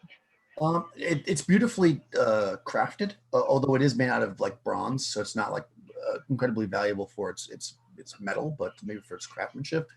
What is interesting about it, though, is that it does have a fresh supply of like oil in it, like you'd burn in these things. Like you can smell the fresh oil. It doesn't have the smell of old or rot. It smells fresh. Okay, I'm going to step away and leave that the hell alone. Okay. That's a little too inviting. You guys really Someone are just paranoid. just set this. we're not alone here. Well, that does tend to be the case in these kinds of things. I say we try and find the whoever set this up. All right. And are there any other doors out of here, Daniel? Well, I there's forgot. the large bronze door to the north, and then there's the hallway that you came from the south. There's another hallway from the south. You know, you can basically walk over to that hallway and look down. And you can see that it basically mirrors where you came from. So if you can imagine that there's two of these like sets of like burial rooms, you know, there's one on each side of the path going up to the center. All right. All right, then Callias will begin to head up over towards the bronze doors, and I would like to check for traps again as I'm doing so. Maybe more on the bronze doors this time. I think Elpis will step out and she'll listen at the door while Callias is disarming. Okay. Yeah. So you sneak up. You pop out of the shadows because you were very successful on that roll, and then you place your ear to the door. So this is a 16-foot tall riveted bronze door set with Gothic arch. Let's see. You are checking it for traps. You do not seem to find any traps on it. You are listening at it. You don't hear anything. You hear your own heartbeat as you press your ear against the large metal door. It doesn't appear to be locked, although there is actually, it's a set of double doors, I should say. There's those like rings in it, and there is a keyhole, but it doesn't seem to be locked. When you look at it, the latch is open. All right, so to Callias and Thieves Can't, I'll say we must open this very slowly, and the fighters must be in position. And then I'll kind of like wave at Grendelia and Athenius and motion at them to come up quietly and like pull out ranged weapons. So I'll like do a come hither motion, but like move my hand down a bit. And then I'll just like do a bow motion and then point at either edge of the room, like kind of out past the door. So they're like up against the walls. And then me and Callia will like stand just on either edge of the door and go to open it. If everyone's down with that. Everyone roll a charades check to see No, I get it. Athena's just raises an eyebrow and then unlimbers his shield and trident. And it's actually giraffe, so nobody got it. So no, you actually explained it really well. All right, yeah. So I don't think everybody has most weapon, but what is I have darts and they're whack, so they do shitty damage, but you get to throw 3 of them. I think, right? This is like a lot. The rate Yeah. of fire. Yeah, it's like 5. Yeah, they do like it's crazy. Okay. I think they might be like 3-1. Might be fucking. I don't remember. I was gonna get some and then I didn't because I was getting too much weight on me. Okay. All right. So what's Grendilla's doing? Grendilla? She's got her, her shield and her spear, and she's doing whatever Elpis said about, where to take place at. Okay. So you guys are, well, he said get your bow out, but I don't think either one of you have bows. So. Nope, no bow for me. Okay, so you guys move forward with your weapons you flank the door, basically. Are you guys going to try to pull it open? Okay. It is stuck, so you need to do a test of strength. But since both of you are doing it, whoever has the best can roll with the bonus of 1. I'm pretty sure it's not going to be me. Let's see. I got a strength of 12. Mm-hmm. So what's your test of strength? I thought you put the important stuff on your thing. All right. My test of strength is 2 and 6. Oh, I'm 3 of 6. Okay, so you're better. So I'll roll a d6. Yeah, so you need 1, 2, 3, and 4. You can pull it open. 4. Oh, just barely then. Okay. You needed that help.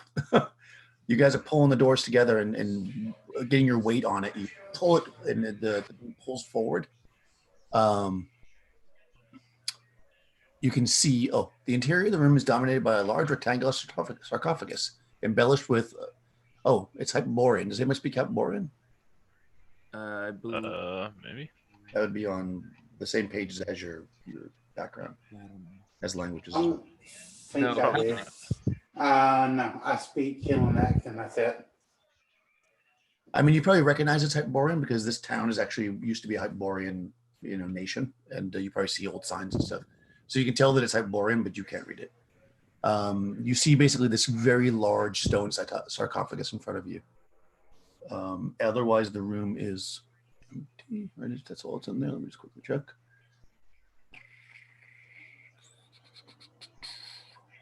Yeah, it's a stone sarcophagus with like a 8-inch thick lid, and it goes straight to the ground. And yeah, that's it. That's all that's in there. Giant sarcophagus. It's probably like almost 10 feet long by about 5 foot wide, maybe a little wider. Does it look like anyone's been in this room anytime recently? No. I mean, the room itself is actually pretty dusty, and you don't see any footprints or anything. So, I mean, that'd be the only way you'd know. Like, there's no fresh candles in here. Or That's anything. what. That. Would we know any of us that wasn't the Hyperborean race? Like they're very tall, like taller than normal. Yeah, they are. Hyperboreans are very tall. They're something like they can be 7.5 feet tall, because they still exist. They're just in decline. Shall we surround the coffin and open it up and say hello? Might be our deaths, but might be interesting. Are we just here to like raid this place, or aren't we here to rescue somebody? Well, you're kind of here to partially because you heard rumors that. Well, yes, there's two things going on. An old lady asked you to try to rescue her young grandson, and then also the Thieves Guild is looking for who's behind the disappearance of the beggars. Beyond that, it's just doing stuff if you want. You don't. Anyway, in any case, that's irrelevant. I'm down to rob a grave. Yeah. I mean, there's nothing wrong with robbing the grave. You certainly can steal whatever you want. Claudius is definitely gonna step forward and see if. I guess I'll point out that you weren't really hired to do anything, so yes, you don't have to do those things. But if you do, you'll get rewards. Like they're kind of more side things. Let's draw straws to see who opens the crypt. I just do it. Green looks at Elpis, who's the biggest person in the party, and goes, "Really?" Oh, right. This is an extraordinary actual dice. So you got an extraordinary feat of strength to open this. Okay. And you can actually add up your strengths together if you do it. That's a percentile number. It's large enough all four of you could participate, and you probably will want to do that because it's probably going to be hard to do. All right. Teamwork makes the dream work. Because you need a girl, you need a woman on it. All right, you just need a woman on it. Three women on it actually.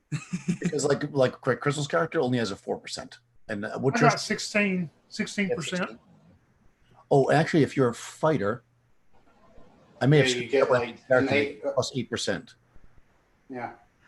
So what's your strength, Tony? 15. Okay, so you actually have a 24. All right. Yeah, because I screwed up when I made the pre-gens. I have a 15, so I also have a 24%. No, because you're not a fighter. Oh, right, thief. Okay. If it's your prime requisite. Right. Okay. Sorry. Character. Okay, so I just have a 16% as well. Right. If you have a 15, you have 16%. Yeah. Right. And would a 15 dex as a thief give me a feat of dex of 16%, or would it give it a different one? It would be 24. Yeah. Okay. Exactly. If it's your prime requisite, it would go. Right. Exactly. Right. That's why I didn't. My D&D senses to figure that one out. Okay. Cool. So we're gonna pop this thing. All right. Can you take a second so I can? I know you're. Oh, sorry. Yeah. Let's get out the numbers because I need to know the number. So you're 24, Tony, and then that'd be 24 then, right? Okay, and then we're 16 for Chris, which would give us 40. Crystal's character is 4 more to that, so it's 44. What's your strength, Henry? 17, so I have a 24. Oh, and so you have 32. That's actually 44 plus 32 is 76. So you actually have the highest strength, so you should roll it. You got 76%. If you're all doing it, that's your best chance. Because you only get one chance to do it, basically. Well, I guess you could. We're all doing it. But if you all, so you have 2 choices. You can either have 44% or whatever, and so you can mix and match as you want. Like for instance, Crystal's only adding 4% to it, so you could have your character be ready with the weapon. You know, but Okay. I mean, that might be. I'm Well, not, I mean- Callias will do that. Callias will suggest that they all pop it because Callias knows he's not very powerful, not very strong, and he'll be ready with his short sword in case anything pops out at them. He's also gonna like set his lantern back kind of like on the ground, so you know they have a light source or whatever. okay, yeah. I mean, not to tell you what. I'm just trying to show you how the mechanic works. Yeah. Well, I mean, Each character can only try once, right? Well, each combination basically. So you could theoretically do different combinations, but yeah, basically each character. I see. Okay. I mean, it makes sense for you to. I mean, just mechanically, it makes sense for you to do it in the first try because if there's something in there, if a wandering monster is going to come or whatever, every time you fail, there's a chance something could happen. Right. Okay. So well, that's what I was going to say. I mean, surely we're all wise enough to know that it would be best for all of us to do this. All right. So Callias will set his lantern on the ground at a safe distance, and he'll join you if that's what you wanted to do. I mean, I would think all of us together would be wise enough to know that this big thing that we should to do it right, we're all going to need to do it. Surely. Yeah. Okay. Let's do it. You never know, that 4% might help. yeah, that's right. 4% could be the end. All right. So whoever, I think Henry has the best, the highest strength, so you get to roll. So you have a 76. All right. Percentile. 76 or lower.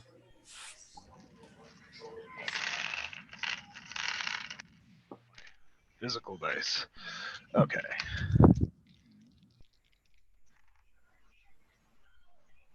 $76 or lower. Yeah. That is 9. Oh, okay, good. I thought you were That was 90. Yeah. Oh, okay, good. Yeah, Double so zero. you're okay. 9, yeah. Easily, you're able to. You know, the three of you are like getting in position. You're like, oh, this is really heavy, and then all of a sudden, Callias comes up with that extra 4%. Ugh. Yeah, you lifted it up. So you put it on the ground, nice and neat, because you did it by so much of a margin. You can place it down neatly. You don't have to smash it on the ground if you don't want to. And inside is a coffin, a bronze coffin. It has demonic engravings on it.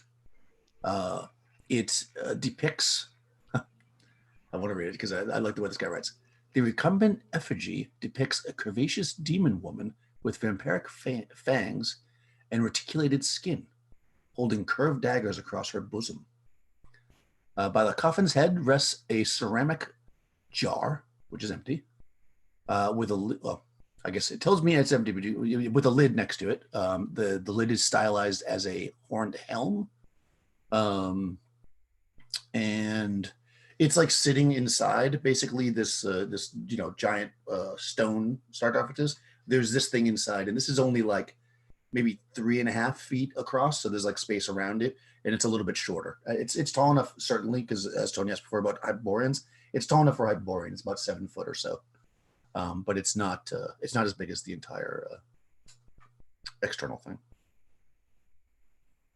So what you want to do? Nothing killed you yet. Well, there's going to be something awful in here, right?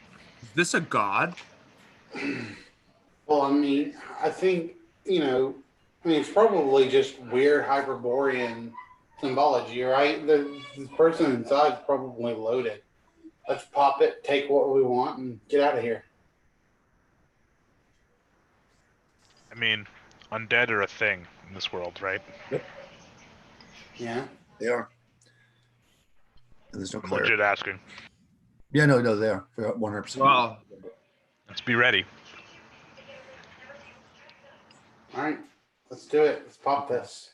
Yeah, this can be opened by just about anybody because it's just a very beautiful. okay. I would honestly say maybe it's gonna come out swinging. So you guys flank it, and me and Callias will hide in the corners. I know it sounds crazy, but I think that'll be good too. And Callias will pull out his bow, which, I mean, he's demonstrated his skill with his bow earlier. So yeah. That is true. I mean, just I know what you're trying to set there, which is good, and I know it keeps putting you in a position where you can't use it, but just so you know, you can't backstab if it is undead, because undead can't be backstabbed. But you Yeah, can but if I'm hidden in the shadow, I mean, I'm still gonna be further away than these two suckers. So no, I understand. But I know we were discussing how to use it when you could use it. That's true. But Just, no, it's still good. You can still do that. So you're gonna get in the corners. Yeah, and Callias is going to try and hide in shadow. Okay. Cool. Yeah, you sink into the shadows. So who's opening the? Somebody's gonna. I will do it. oh, yeah. Okay. All right, so you guys get into position and you flip the lid open. Oh,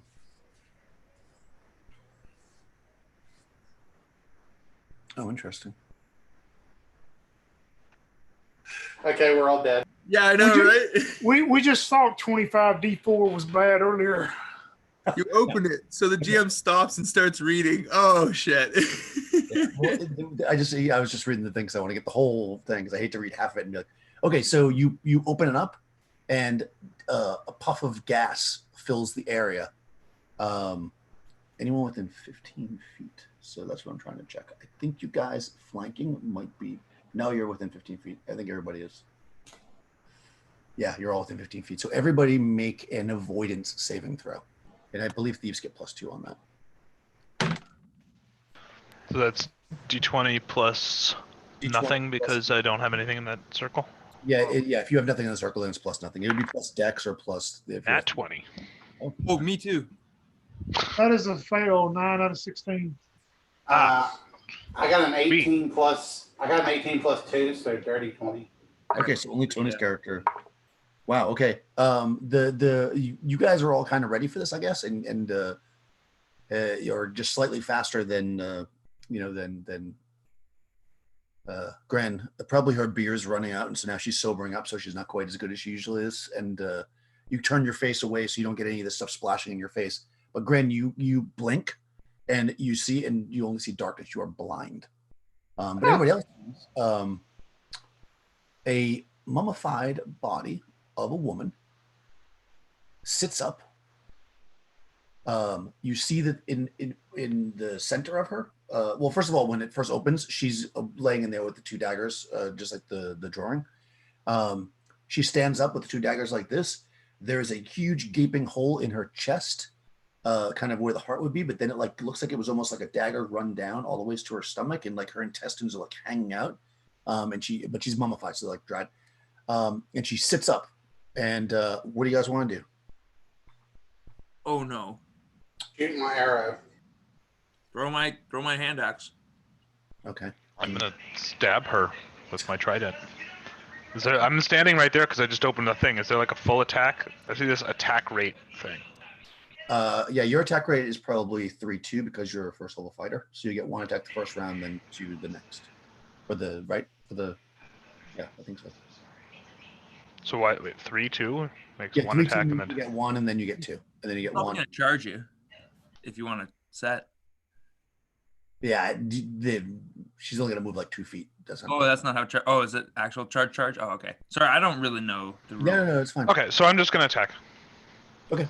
All right, so let's roll it. Since you're the most likely to get slammed by this thing, you can roll initiative, Henry. So a D6, straight D6. She got 2. I got a 4. You go first. All right, stab her. So I only get 1 attack, right? The first round you only get 1 attack, I believe, because it does say 3-2. It's a 7 on the die. Not good enough, I don't Should think. give you her armor class is only 7, but I don't think that's going to hit. You should have your attack bonus listed. Yeah, no, I need a 12. Okay. Yeah, you stab and maybe you go to stab her before she gets up, and she gets up and you miss her or whatever. So the missile weapons can let loose now if you'd like. I mean, technically, whoever has the highest dex can go first, but it doesn't really matter. You guys can both go. You're trying to hit an AC 7, so Crystal and Chris. Miss. Unfortunately. Very pathetic. There's a very pathetic axe that just comes whiffling out of the shadows and drops short. How about Callus?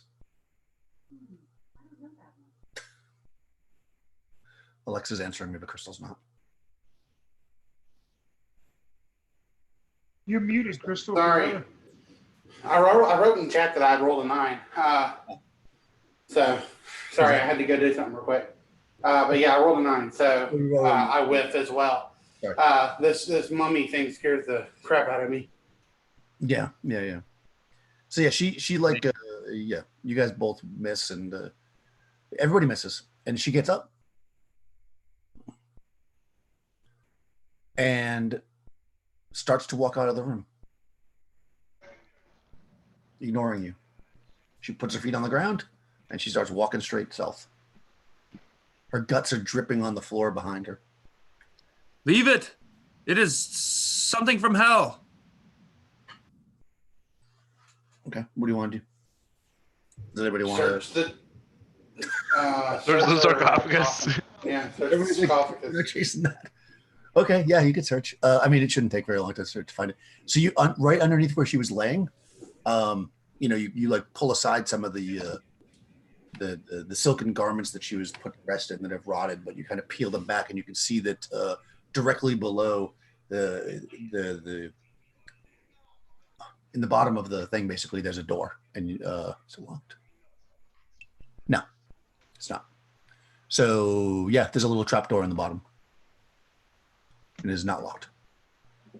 At that point, the party hears Grin yelling out as she's fell to the ground, dropped her shield and her spear, and she's yelling out, help me clear my eyes. I've been blinded by something. Somebody wash my eyes. Oh my God. Yeah. They're all looting the body. They don't care. There's a true gang of thieves here. I don't think. Go ahead. I don't think Elpis knows what to do. I think she will go over and start helping Gren. Yeah, you basically saw this dust shoot up, so you can assume that there's like it's in her eyes. Yeah, when she opens her eyes and looks at you, they look almost black inside. Oh Jesus. Yeah. All right, I'll take some of my water and splash it on her, and then wrap her head with the bandage for a bit. Yeah. And say maybe we should rest here until she can see again. I mean, You don't think maybe we should go try and kill whatever that thing is? I want no part of it. Yeah, no, I think we're going to leave that. I think we should go down this door. Well, it's not big enough for you to go through. It's like a little storage thing. It's like maybe like 2 foot by like 1 foot. Oh, what's is there anything there? You want to open it? Clyde's going to search it for traps first. Yeah, I'll get Gren back a bit, and then I'll come up. Okay. Yeah, it doesn't look like it has any traps or anything. It looks pretty clean.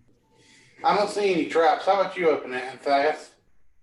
I'll look it over, and Elpis will look it over and then open it. Yeah, you don't see any traps. Okay, I'll open it, and then I'll try to pocket as much as I can as quickly. No, I'll just open it. While staring at you. Yeah, everyone's looking at me.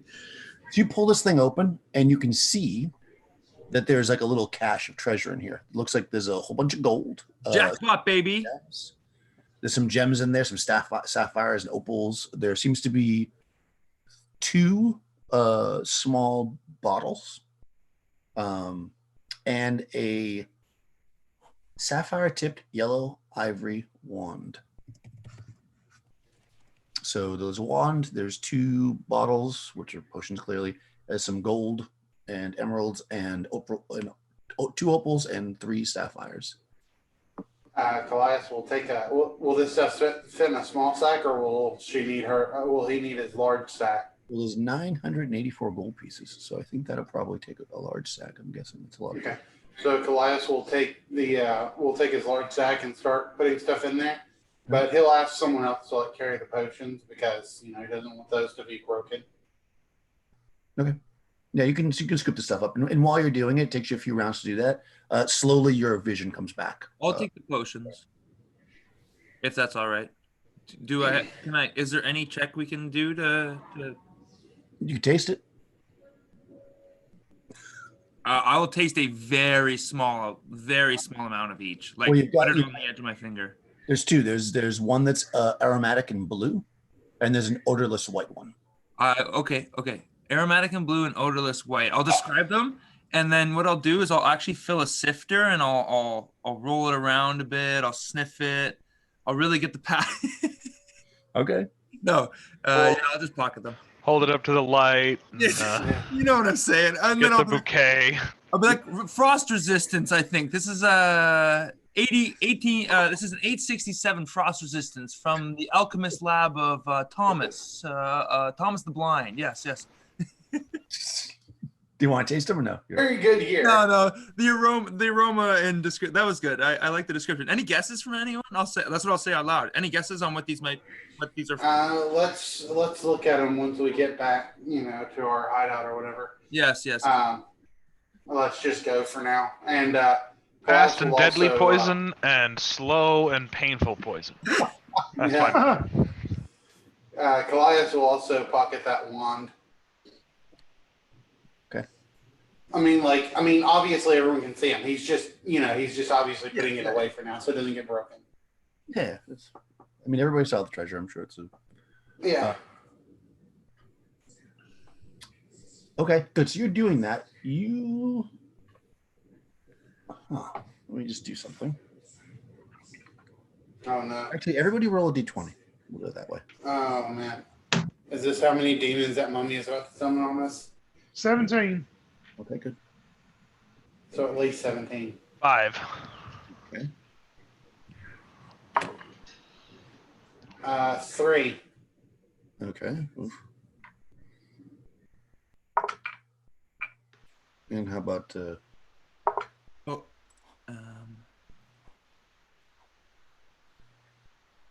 just a 9. Okay, cool. Yeah. So you guys loot everything. Takes maybe like 10 minutes. Gren can see again.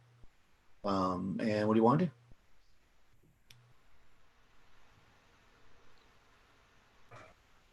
Well, we got some treasure. I said we'd get out of here and let's board up that entrance and we could come back here sometime. I agree. We're rich beyond our wildest dreams. So we should go to town, find out what these potions are, and get some. And this wand as well. Yes. We should try to find that young boy on our way out. Isn't that what one of the main things was? I agree. I mean, like if we happen to run into him, that's cool. Well, let's take We'll take a slightly variated path on the way. I agree. No one writes songs about how, no one will write songs about how he went and got rich one day. But if we get rich saving some kid, then we're true heroes, and not just thieves. Especially if we pay them to write those songs. Yeah. All right, well, I would love to go back rich, but I would love to go back a rich hero. Well, this guy gets it. Let's start getting out and see.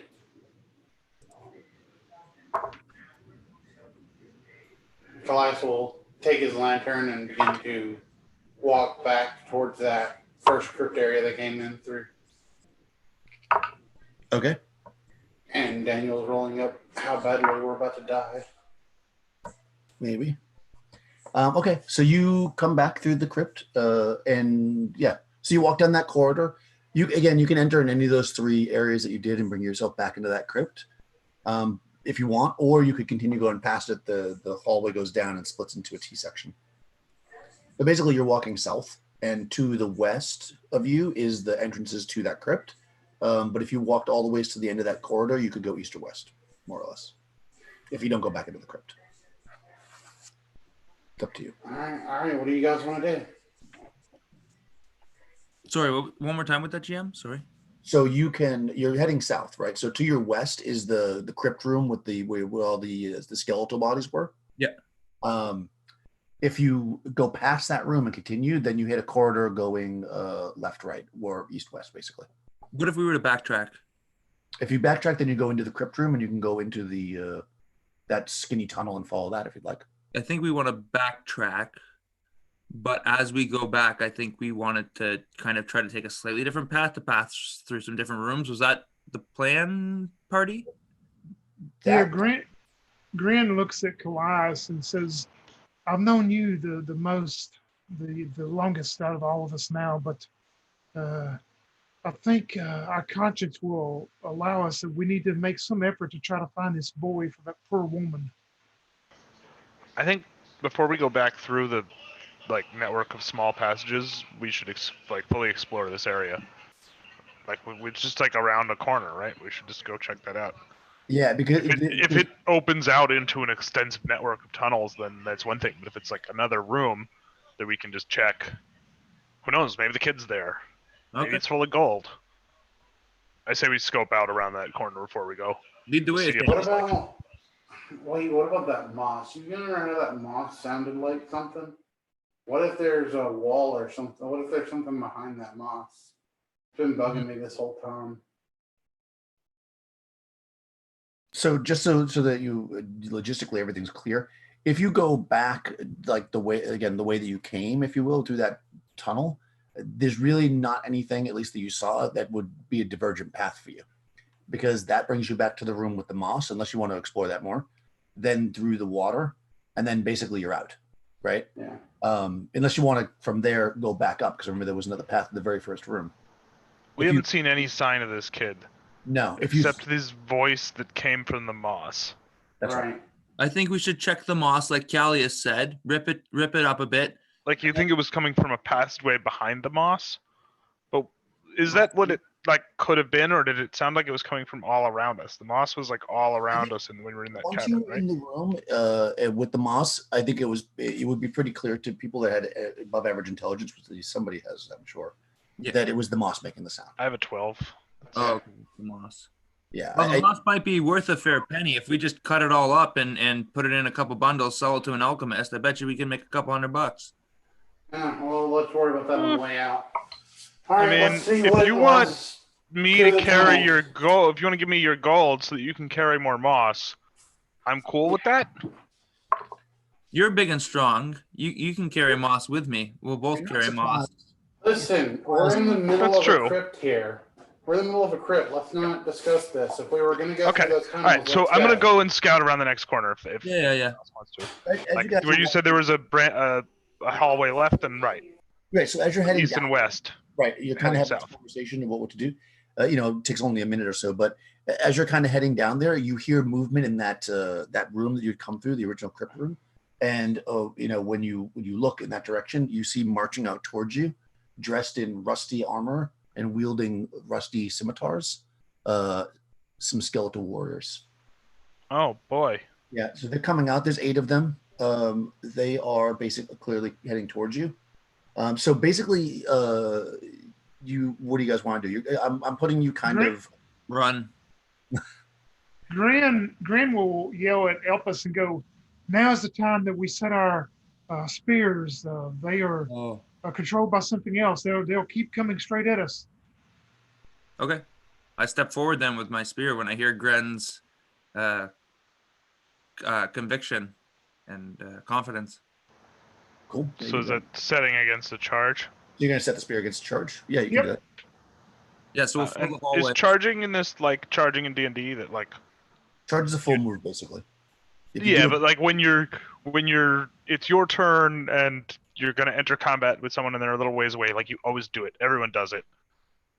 It's not Right. a specific thing that mounted people do, or you know what I mean? Yes, exactly. So basically what it is, if you need to move your full movement to get to them in order to make the attack that round, then you're charging. If those skeletons engage us, they're charging, right? Yes, as long as they need to make their full movement. If they were 10 feet away from you, then they wouldn't be charging. Right. Which right. They have to make when you're rolling initiative, that would be the distance where you'd exactly. roll initiative, And, right? and to answer your question, assuming they move at a rate that you would assume they move at, like a normal person, then they would be charging if they wanted. Okay. Sweet. All Yeah. right. So the 3 of us form up and set spears against them. Yeah. Callius, you stay in the What back about, with your bow. Yes, I shall. Sweet. Pike phalanx. Let's do it. All right, cool.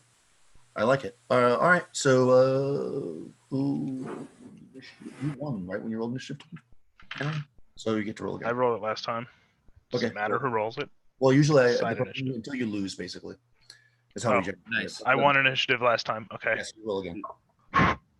They got a 6 this time, though. I got a 3. But because you're holding for a thing, it doesn't really matter. I mean, in a sense, yeah, it wouldn't- sweet. you're waiting for them to come to you, anyways. It only matters in the sense that the bowfire can't go before them, so she can't shoot her bow until they charge at you. But we still get to be set against them if they charge. Because you all have longer weapons by 2. Oh. Sure. So you'll go first even if they want initiative, because if your weapon is more than 2, I'd have to check on the trident, but I'm pretty sure it's long enough that it should be fine against a scimitar. So it's based on the weapon length at that point. Right. Yeah. But a long spear definitely is gonna wrinkle that one up. Pretty sure it's long too. Did it say what weapon size is on the character sheet? I can't remember if it doesn't. Does it say what weapon classes? I think is what they call it. Yeah, weapon class. Weapon class 4. Oh yeah. And the scimitar is 2. So perfect. That's just enough. So you'll get your attacks first. So everybody can attack one skeleton. I guess just to keep it organized, I'll just go across the screen and across the top for me. So Gren, make your attack against the skeleton. And if is there anything, any extra plus to hit or anything on the charge or anything? No, but you do double damage. Double damage, okay.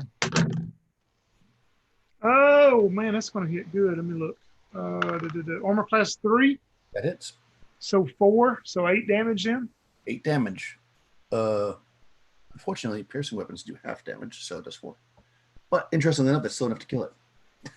So the charge you do normal damage. That kills one skeleton. It drops. One of the 8 skeletons is down. Okay. Lepus? Not trained in spears, so unfortunately I let it through my guard. Okay. It runs through and you miss. And Anthras. I roll for shit, so it gets past me. You're like, come at us, and they do. Okay. Roll the 4. Yeah. I wasn't ready. Try again.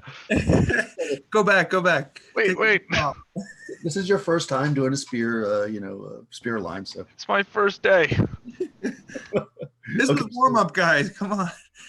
So there's basically 7 of them. So I'm just going to put 2 on each of you. One will try to work as one's just going to sit back. Well, you can't get it. I mean, you can't get more than 2 people on one person because that'd be weird unless they got around you, which they really can't. So, although, yeah, that's fine. Okay. So the 2 on Gren. Oh, one rolled a 1, which doesn't mean anything in this game, but one rolled a 14, which skeleton. I'm AC 4, I believe. Okay. Shield and AC 5. So misses you. Whew. All right. 2 on By the skin. an 8 and a 3 both miss. Well, these skeletons suck. That's good for you. And 2 on Athena's. Oh, no, they don't all suck.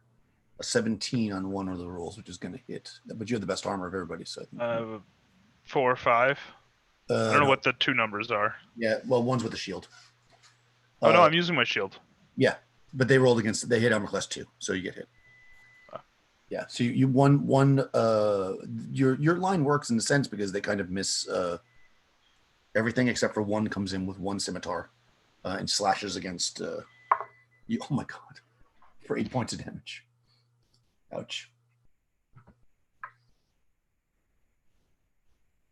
You're still up there, right? Or no? Did you just die? 8 points to who? To Athenius? To Athenius. 8 points? Yeah. Fuck. Max skeleton damage. All right. Well, I have 1 hit point left, so I'm cool. Yeah. Yeah. You guys are like, this guy holding them back, and that one just kind of comes around and just wow. And as it hits you, all the rust kind of falls off its scimitar, and you realize that it's got a razor sharp scimitar as it digs into you deeply. That being said, it is now Kalitz's turn if you want to shoot an arrow.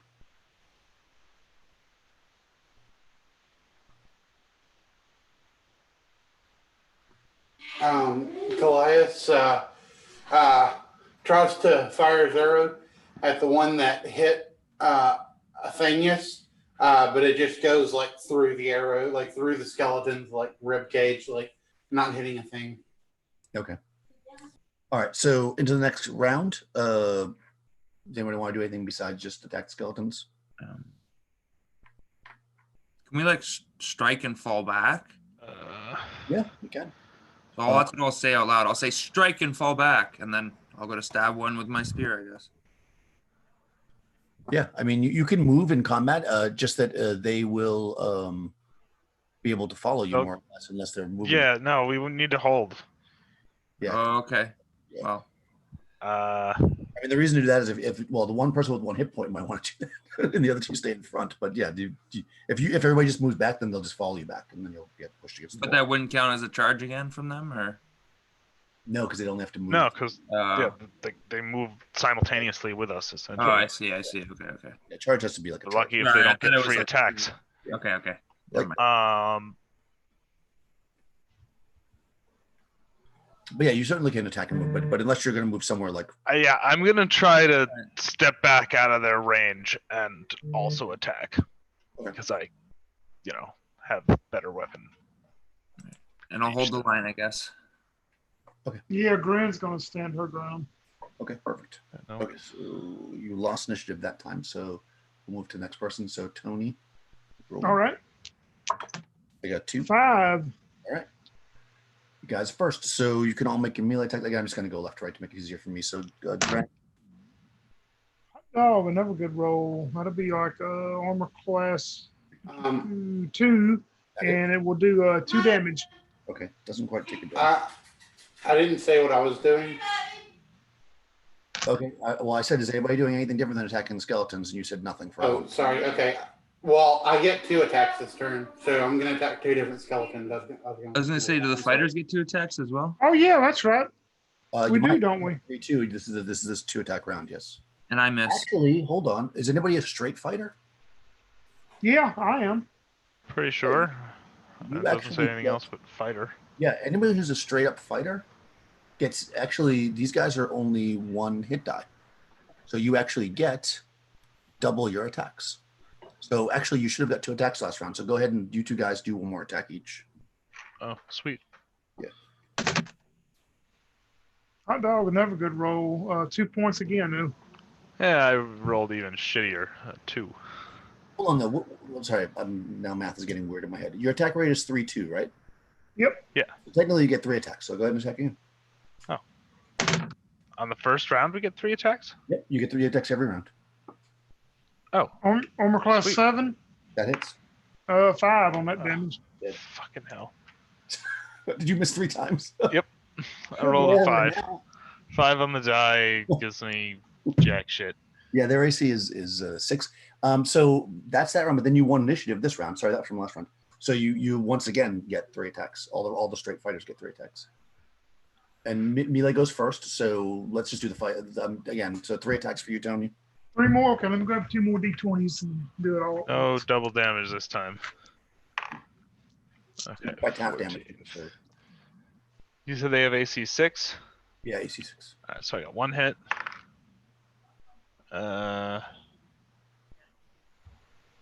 Crits are only on 20, right? That's right. Natural 20. Okay, so 2 hits. And then 10 plus 2 gives me AC 7. So they have AC 6. 6 that you miss, yeah. Fuck, okay, so 2 hits. 2 hits. And got my shield, so D6 plus 3. And we are not set against charge this time. That's right. They weren't charged. Oh, nice. 5.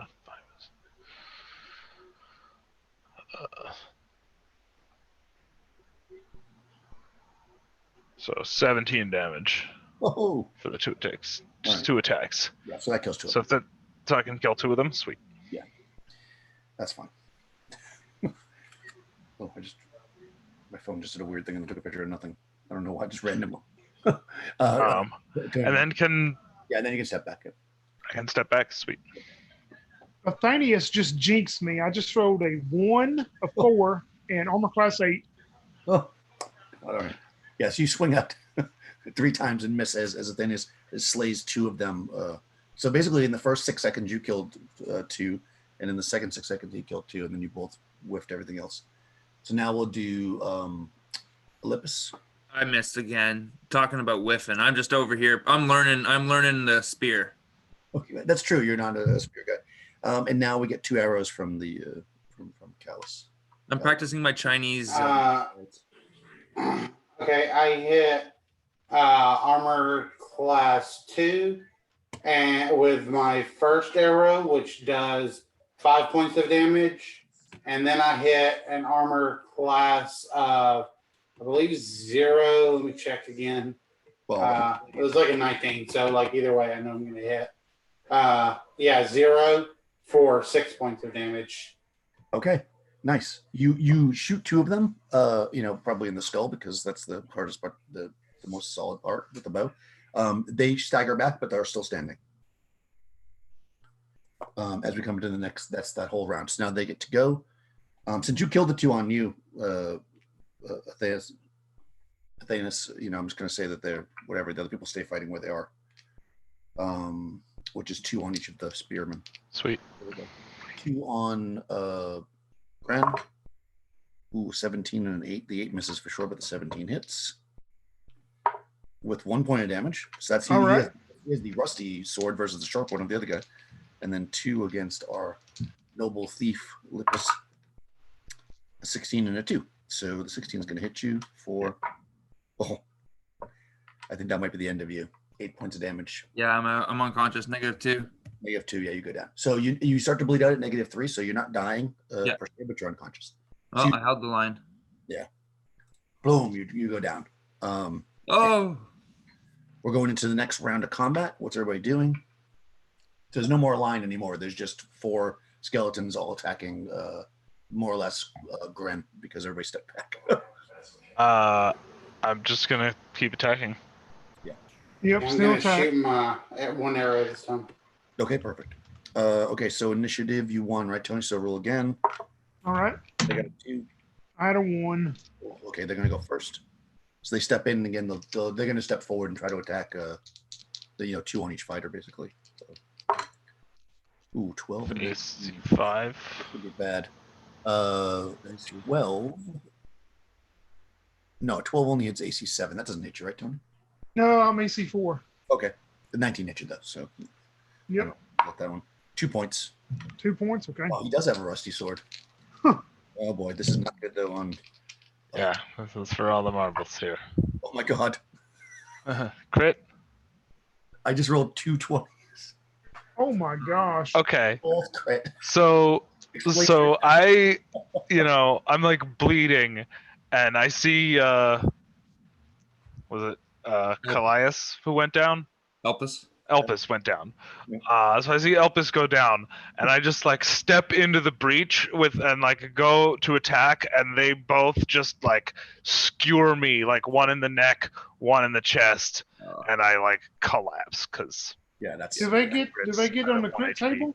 Monsters? Yeah, I'll check to see because you might not wow. actually be dead, but I'm sure that you are.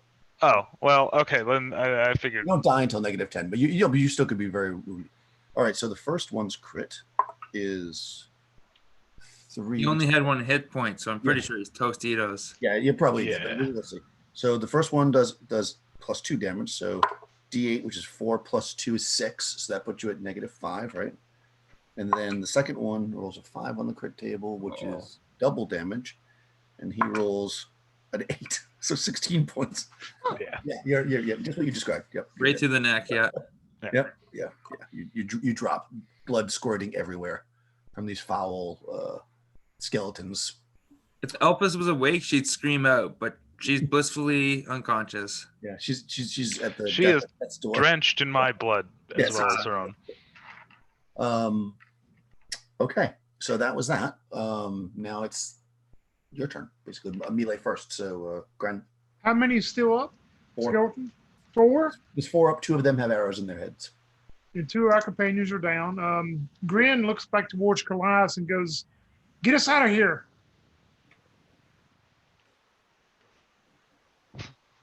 You gonna run? Oh yeah, she's running at this point now, but it's that 2 of her companions just dropped that quick. All right. How about Goliath? You're also running. I would like to. Wait, is it really dark in here? Yep. I mean, aside from the lantern. Yeah, Callias will pick up the lantern and run. Yeah, you would probably know enough. I mean, as an adventurer, that undead probably don't need to see. They can probably see in the dark. So Yeah. the lantern is more useful to you than them. Yeah, if you guys want to run, Tony, roll initiative. Oh no, hold on, you All lost, right? Yeah, I lost the last one. Yeah. They just went.